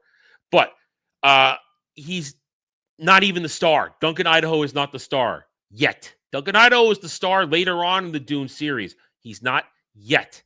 And it's about, the first one's going to be still about Paul Muad'Dib, but they have all that problem set up because they had Zendaya Chaney being girl boss angry, running off into the desert when she should have been standing by her man. I haven't spoiled anything. Quiet. Anyway. They have a problem. That movie is not one book, split it into two for the first two, and then butchered the ending into one movie, and then butchered the ending of Dune. It's gonna be a disaster. And then mashing two books together. And this is not the franchise people think it is. Dune is not a sprawling space opera. It is a space drama. Sandworm battles in there are no sandworm battles. When Dune is a sprawling drama, will be, though. I think Dune 3 will be almost entirely original. I think there will be sandworm battle. They have to stick with the sandworms. That planet, I can't remember what it's called, but that's what Dune is. Arrakis. Well, that's yes. what Dune is to the general public. The worms get summoned, but then they don't. There's no actual battle at the end with the worms, because then Leto comes in and does shit. Point is, there is no giant action set piece in either of those movies. In fact, Messiah ends more like The Godfather than an action set piece. It's like Messiah. I mean, sorry, it's like Godfather, where the Atreides families goes all Corleone on everybody. Corleone family on everybody. This is another example of pretty things make people love them. So the first movie, it is pretty and it's got great action, but it's all superficial. These franchises, they're all so super. Avatar, Fast and Furious, Dune. There's my point. Dune has been put on a road that it doesn't belong on as a franchise. It's a great story, but it's not a story that can be told the way they're trying to tell it. But even though they have that, even though they know they probably have a giant shit pile on their hands, they're not afraid of Doomsday. When in your right mind did you release any other movie on the same day as an Avengers movie last decade? You don't. You don't. You don't. It would have been moronic. You don't. But now it's like, oh, fine, whatever. We're going to put our mashup. I think it's still moronic, but it seems reasonable to them. It seems reasonable because they know that Doomsday doesn't have the juice. It doesn't have the juice because, as we pointed out at the beginning of this conversation, there's been no buildup. There's been no story. Not. Out of nowhere, they're going to concoct a reason that Victor Von Doom from one particular multiverse wants to destroy everything, and he happens to look like Robert. He happens to look like Tony Stark, and he might not. I still think in some multiverse he's Tony Stark adopted by the Von Dooms and raised in Latveria. That's what I think. Yeah. That's what I think. Or Tony Stark decides to call himself Dr. Doom. Oh, because something they did destroyed his family that he had at the end of Endgame in some other multiverse timeline. I don't know. All I know is that this thing sounds like it's a mess. It doesn't make sense. There's no hype, and there is no way that they can maintain excitement, enthusiasm for 12 months starting right now. There isn't. Because there's nothing to latch on to. Nobody cares. I think we agree on that. It's going to be rough. It's going to be rough, and we're going to be here. We'll see what happens. If they drop a Super Bowl trailer, well, guess what we're doing? Well, I'll do it the next day because we won't be on the air anymore for that day. But I'll go over it the next day, and if it sparks more conversation, we'll go over it the following week. Man, we could do a roundtable after dark special. I can't. I got to do Wormhole Watch. Yeah. But Super Bowl was still going last year when I had to leave Dermy crying about the Chiefs losing to go do Wormhole Watch, and I wanted to stay and watch Dermy cry. Yeah, they were crying. I know. I want to stay and watch, but I had to go talk Star Trek. So I have to go do Star Trek. I'm already booked for that. So yeah. Anyways, there it is. That all right. So we're talking about 2026 in general now. Doomsday aside, let's all agree Doomsday is going to be a big deal, no matter good or bad. Sure. It's a big deal in 2026. Sure. And it's going to wrap up the year. It's the end of the year. But we got a whole year before that of other things. So as we close out today's show, let's go around and let's, not in any particular order, let's just each do one thing and keep going around, because I don't want somebody else's list to completely ruin any other list one of us has.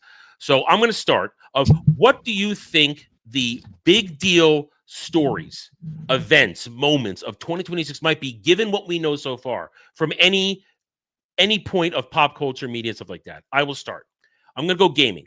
First thing I'm going to do is gaming, because it will mean something, a good possibility for me. I think that given the worry about the prices of PCs and stuff like that going up, if the Steam machine, the Steam Cube, if that thing lands at a good price point and delivers us a good piece of technology which can bridge the gap for console gaming, add to your console game experience. Because even though I have a PS5, there is a large section of PC games that do not make it onto the PS5 that I want to play. Mainly genres like strategy games, certain types of co-op games, certain types of other RPGs that don't quite make it over here. There's things. So if that thing really applies, I think that's a big deal.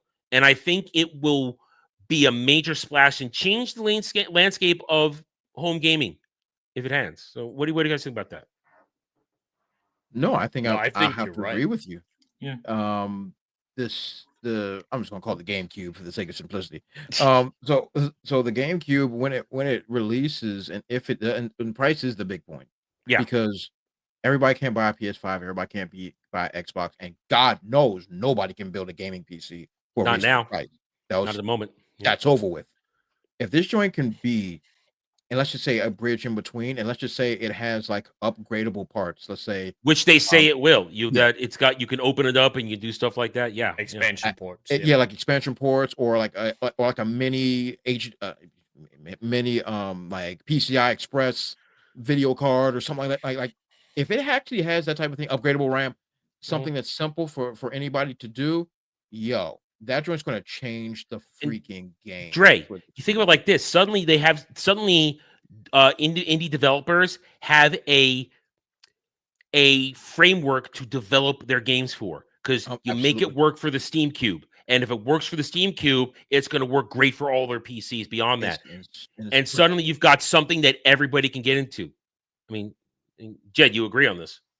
Oh, absolutely. I'm going to get a Steam Cube most likely. Depending on the price point, I think that is the real make or break. Yes. Like if this were something ridiculous like $2,000, it's dead in the water. That's a PC.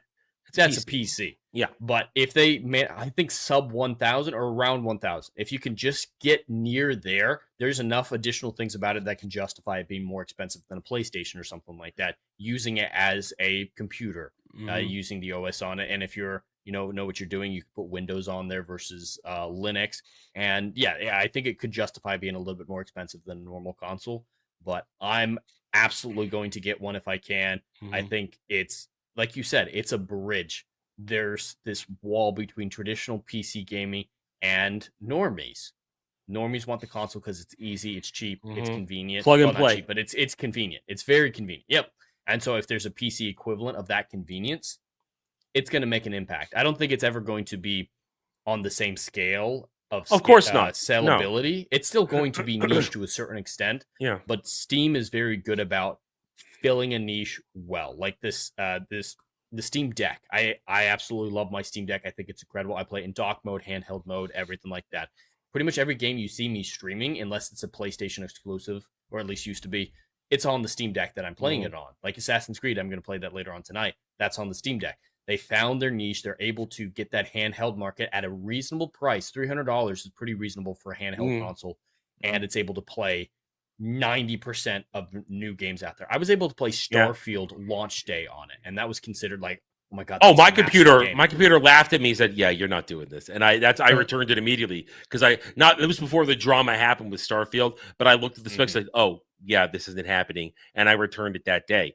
And you bring up the point though, playability, access. There is at least, and I don't have a massive Steam list of games in my library because I'm very picky about what I buy, and sometimes people do send me things. There's at least a third of the games on my library that I can't play because on the other side of this, I can't do it. And real quick, $5 British pounds from Jay Fraser. Hail Jay Fraser. Hail Roundtable. Happy New Year. Still drafting my sci-fi book, #Iron Age, and other projects to keep me busy, but I'm catching on your vids, Adam. Thank you, Jay Fraser. I know you are a longtime supporter. Glad you're still hanging around. And yes, we'll be talking about, at the end of the show, I'll be talking about and throughout this week, what we're going to try and do more of on the channel. But it's always there. Thank you, Jay Fraser, for your continued support, my good friend, with the 5 British pounds. All right, back on topic. But there's a third of my library I can't play because I have a Windows partition that I switched to play some games. Computers can't handle it. Just can't do it. They start to play, and it's just, why am I even doing this? It's not even working. And it'll be nice to play some of these games that I have. Finally, if I get a Steam Cube, I get that. It's plug and play. And as Jed said, there's a distinct possibility they will make it streamable because link it up to your YouTube channel, all kind of stuff. And oh, look at that. I can stream. You can Well, stream it. they don't even need to do anything for that. You can install Yeah. OBS on Linux. And that's the point. Install OBS there. If you install OBS on Linux, then we're good to go. And so there is many things that this will accomplish. So to me, that's my first thing that I think will be a big deal. And you guys brought up an excellent point. If it prices between $500 and $1,000, and because there's gonna be two models. There's gonna be the basic one and the slightly better one. The second one will have like 2 terabytes of hard drive space, which is the one you want to get. I mean, let's be honest, it's the one you want to get. So you get that, and guess what? You're off to the races. You can do basic PC gaming, probably 90% of the stuff, and suddenly I'm not missing out on playing games with people. So there's that. All right, Jed, what's your first thing you think is going to be big next year? Big positive or just big in general? Big in general. Does it be positive or negative? Like, doesn't matter. I think that in general, yeah. I'm going to go a little bit cliche at this point, and it's going to be one that I care immensely about, the Odyssey. The Odyssey, I think, is going to have massive conversation surrounding it, whether or not it's going to be good or not, and people fighting about it. You already see it. Just people drawing lines in the sand over promotional material. We don't know enough about it to really say one way or another, except for the casting. The casting is a massive thing that we can absolutely have opinions on, but there's going to be so much debate on it. It doesn't matter if it's the best movie ever or the worst movie ever or a mediocre film. There will be so much hatred being thrown around by these strong opinions everywhere that it can't not be one of the biggest talking points of the year on social media and everything like that. I hope it's great. I want it to be the best movie of all time. I really do. It's not going to be, though, and I'm gradually losing more and more faith in it. But I really think that even if it is the best movie of all time, there's still going to be so much vitriol surrounding it. It could be the most mediocre thing ever. People will not shut up about it when it comes out. Because of Nolan. And me being not a big Nolan guy, I'm not going into this with beer goggles on. I'm going into it with I'm not going into it wanting to love it. I'm going into it ready to be disappointed because I don't think Nolan can handle this movie. I just don't. I don't think so either. Yeah. I love Nolan, but this is the wrong story for him to tell. Yeah. Dre, what's your first thing? Piggyback. Yeah, I do think as Okay. far as film is concerned, Odyssey is going to be, I think, the biggest one worth having a conversation outside of Doomsday. Me personally, GTA 6.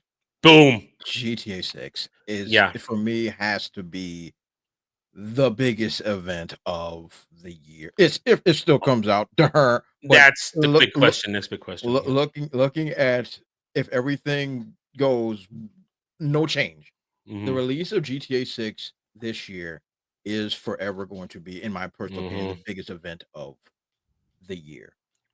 Everybody, not me, but you know what I mean. The overall majority of gamers are getting their grubby little mittens on it. They're gonna get it. Everybody's gonna be playing it. Everybody's except me. Except Adam. Except Everybody's me. gonna be quitting their jobs to go and sit there and play this game for 20 straight hours. It's going to happen. If I was a smart man, I'd get it and play it, but I'm not a smart man. That's fair. Look, as long as you know, that's what's important, Adam. Yeah, I don't want to play this it, but event is going to probably stop traffic. It's gonna the internet's gonna explode. I believe this is gonna be the biggest event.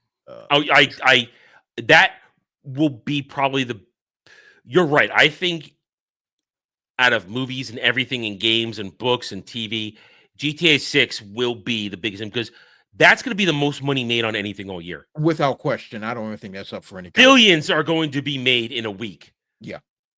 In gross, yeah. In gross. Yes. Yeah. It's going to take it a few months to get to maybe that. billions is exaggerating a bit, but we'll just No. In gross, absolutely is going to be billions made.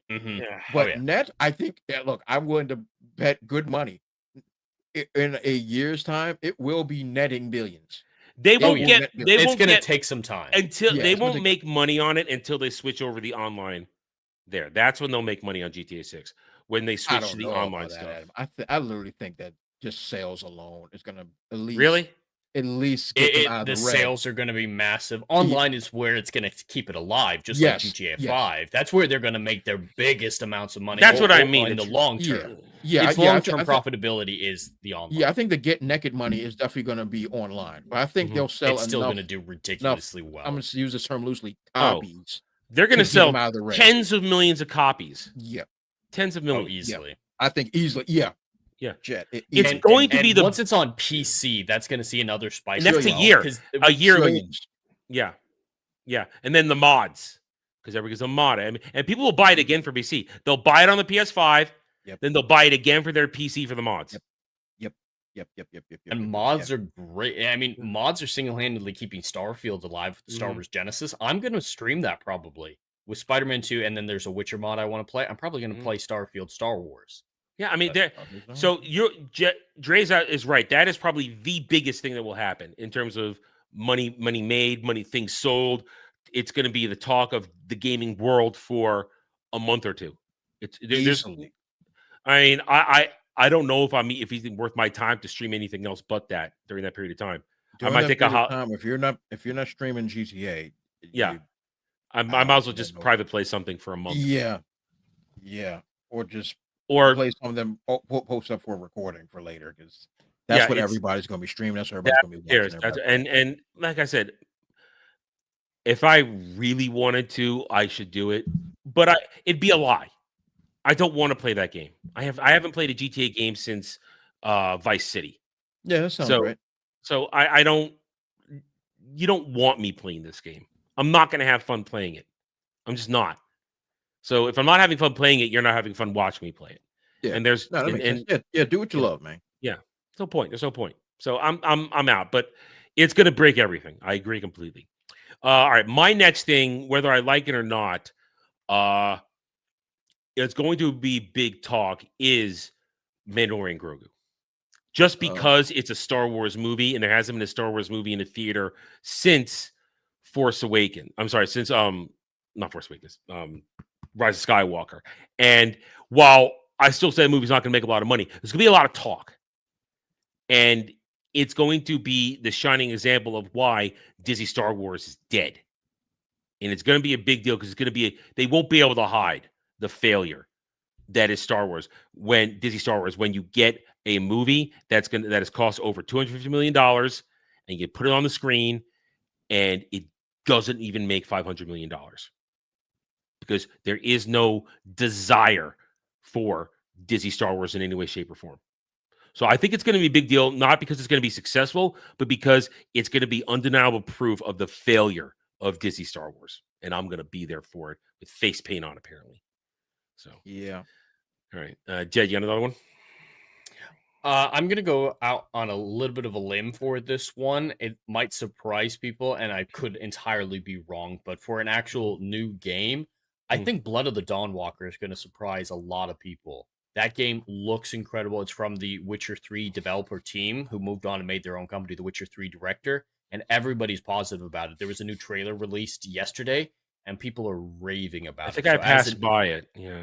On a new IP, I think in new IP gaming category, as niche as is that I think it is the vampire game. Okay, that's the vampire There's some game. really interesting mechanics with it. The graphics look phenomenal. The gameplay looks phenomenal. I don't really care about vampires, but I'm really looking forward to this game. They've got this really interesting mechanic where you have 30 in-game days to beat That's it, what I saw. and every challenge you can either approach as a regular person during the day, as a knight or whatever mode you want to go for, or whatever build you want to go for, or you could do that mission at night as a vampire with vampiric abilities and flying or whatever they're going to give them. So you have to strategize and not get too stuck in one play style or another, or you're not going to finish within the 30-day limit.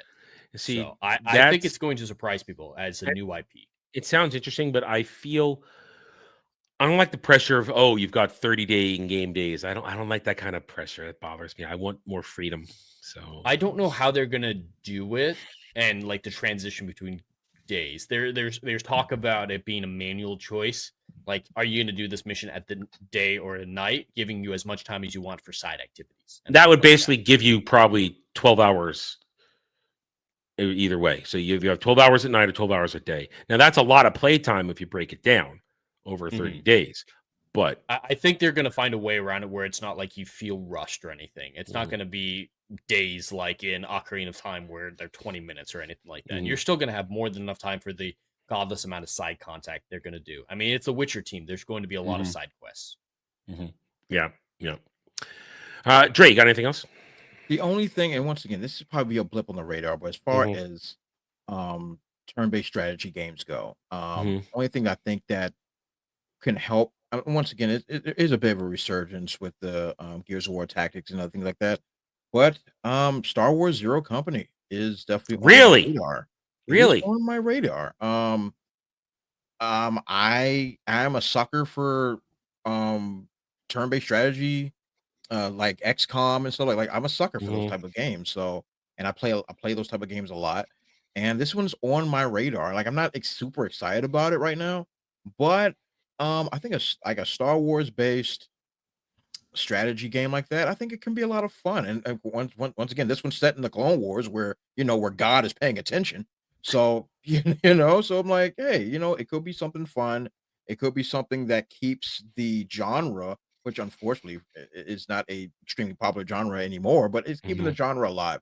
So I think that's pretty cool. And I think there's definitely something I want to probably will be a part of. Now it's gonna be a blip on the radar. It's not gonna Mhm. really No, it's not gonna send shockwaves through the world, but like all these games that's coming out, like maybe once a year, maybe once a year, there's a really good turn-based strategy game that came out like a couple years ago. It was Marvel Midnight Suns. That game was very, very, very good, underrated. Then last year had Gears Tactics, very good, and now we have Star Wars Zero Company. So a lot of these major brands that we or IPs, major IPs that we love at some point or another are really diving into that type of turn-based thing. I think that's really, really dope. So I think that'll be really fun. And I'm hoping that'll actually be good just to keep the genre alive. So Mhm. I'm looking forward to that. But it's not gonna be the zeitgeist at all, but I think it'll still be Okay. fun. Okay.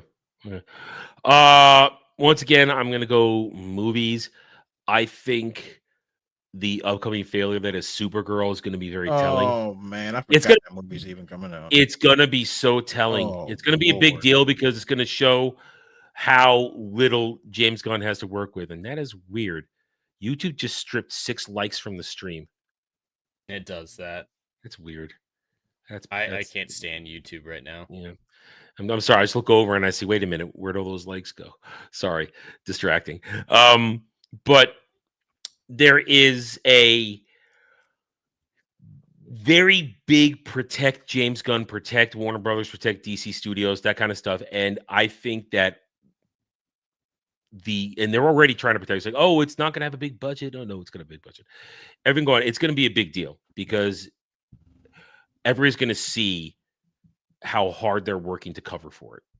And it's going to be Superman 2025 all over again, except worse. I think it's going to be worse, and it's going to dig the hole deeper. It's going to dig the hole deeper for James Gunn. It's going to dig the hole deeper for Warner Brothers as they hope the Netflix deal goes through. And that's not even mentioning the ongoing saga all year of Netflix and Warner Brothers. That's just going to be going on for the next year and a half. So don't that. The only reason I'm not mentioning that is because it's going to be an ongoing thing. There's not going to be one giant story. It's just going to be bits and pieces waiting either past this hurdle. The only big story that is if maybe 8-9 months from now the federal government shoots it down or a European government shoots it down. Then that's a big story to talk about because then it's over and then Warner Brothers is back in trouble again. And then they'll be begging and pleading for Paramount to buy them and Paramount will say, "Oh, well now we're going to give you far less than you wanted for it." So, Jay, do you have anything else? Well, sticking with the video game trend, I think I'm really looking forward to the Tomb Raider remake. I really like Oh, okay. the new design of Lara Croft. The gameplay looks great, She has and titty it's meat. clear she has titty meat. Yeah. And it's clear with a lot of the different things they did, at least in the trailers, that they're very aware of the original and honoring it. Just even the handstands to climb up a cliffside. That's iconically original Tomb Raider. So there feels like there's love and care while still evolving into the future and making the gameplay better for modern standards and whatnot. So I think that's going to do really well, and I'm looking forward to the actual sequel they're coming out with next year as well. Mm-hmm. And yeah, I think it's time for Tomb Raider to be a relevant franchise again. And I'm sure you're happy, Adam, that Square Enix. There's a lot of positivity around Square Enix in these Tomb Raider games. Yeah, too bad the Tomb Raider TV show is also coming out next year, and that's gonna be dog shit. Well, there was the second season of the anime just came out. Oh, that came out. Nobody knows. I didn't know. Yeah, nobody knows. I had to see it on Netflix. I just getting ready to watch Stranger Things. Like, oh shit, we've got Phoebe Waller-Bridge's Tomb Raider coming out. Is that still with next Sophie year. Turner? Yes. God, that's gonna be terrible. That's gonna be bad, but we're gonna watch it anyway. Anyway, hey, I gotta watch something. I can review Tomb Raider. That's easy. And it's not like me with Fallout where I can't do that shit, but I can do Tomb Raider. I know Tomb Raider. It's not hard. Dre, anything else? No, I think that pretty much covers it. We'll see what happens throughout the year, but I think that covers it. I think that. Yeah, we pretty much, I think, nailed some of the really big ones. Of course, there'll be surprises. No one saw Expedition 33 coming. Well, I want another Expedition 33 surprise. I think I'm gonna be really pleasantly surprised by Crimson Desert as an RPG game. I think that one's gonna be really good. Samuel the Infamous, he said he gets old school Dragon Age Origin vibes off of that right now. That kind of potential to be that kind of grounded, really good, solid RPG. I'm hoping that's really good. That's not till March, I think. I don't think that's till March right now. So that's a little bit of ways. But yeah, that's pretty much all I got to. I don't really have much else. So we'll see what happens. And of course, the obvious things we said, like Doomsday is obvious. A couple other things are obvious. And we'll see. I don't think there's anything on television that matters. Oh, nothing. Jesus, please. Nothing. Starfleet Academy. How dare you? That matters for mocking. In a week and a half, that's for mocking reasons. But I don't care what you say about Game of Thrones spinoffs. They're meaningless. Those are people clinging. Night of the Seven Kingdoms isn't going to do shit. That's people clinging to their love of German is crap overall, but it's still German is crap, in my opinion. And it's irrelevant because it's another unfinished story. Love it all you want. It's another unfinished story by Germ. And yeah, they did confirm this week that House of the Dragon Season 3 is, I think it's coming out at the end of the year, and they're confirming Season 4 is the end of it, but that's still years away too. Well, and that's one less season than they planned. Yeah, and we have possibly Rings of Power at the end of the year. But Jesus. And Vecna's in Rings of Power, apparently. Oh, that dude? Okay, sure. No mention of Ahsoka Season 2 or anything, but TV is a wasteland. My opinion, finished, man. TV's a wasteland. I look forward every 4 months to catching up on a full season of anime than I do more of television.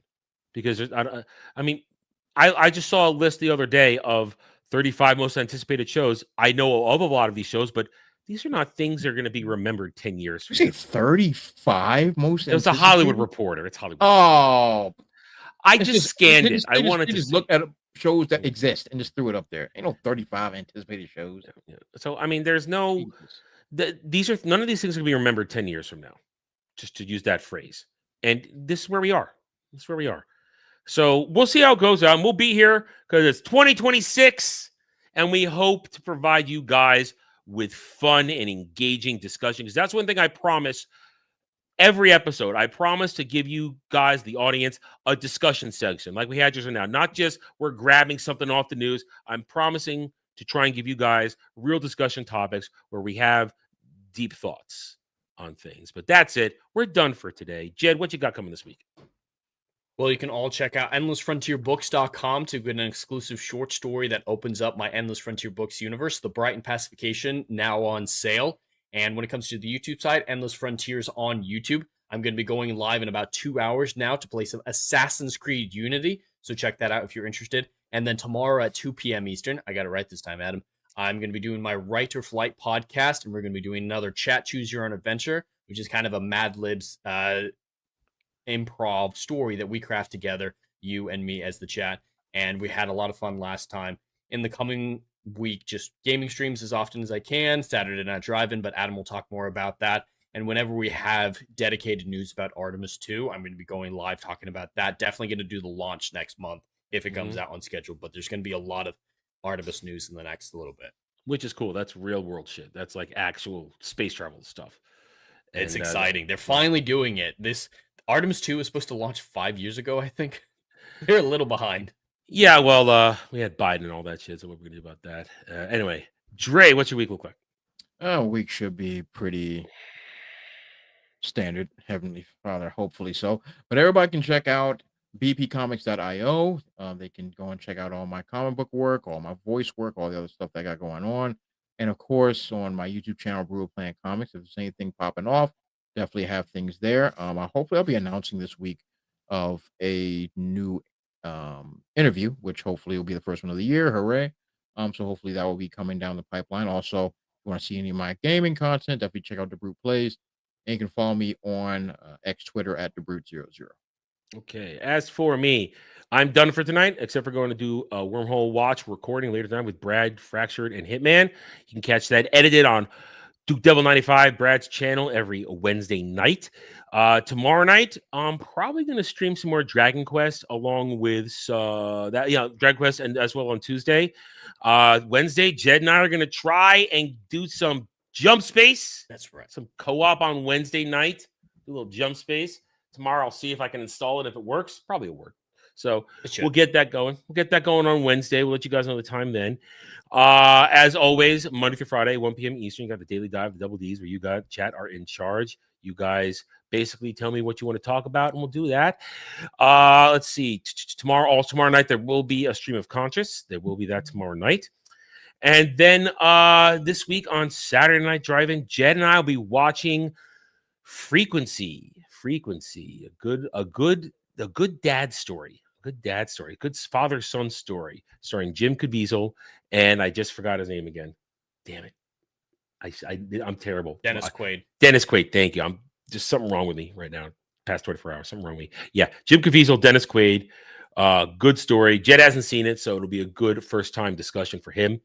And then, of course, next Sunday we'll be right back here, 3 p.m. Eastern, for another roundtable, not Daily Dive, another roundtable, where we promise to give you guys our unique takes on everything. So thank you, everybody, for joining us today, whether live or on the replay. Hit that like button. Links are in the descriptions below for subscriptions, and we'll catch you guys later. Until then, take it easy, everybody.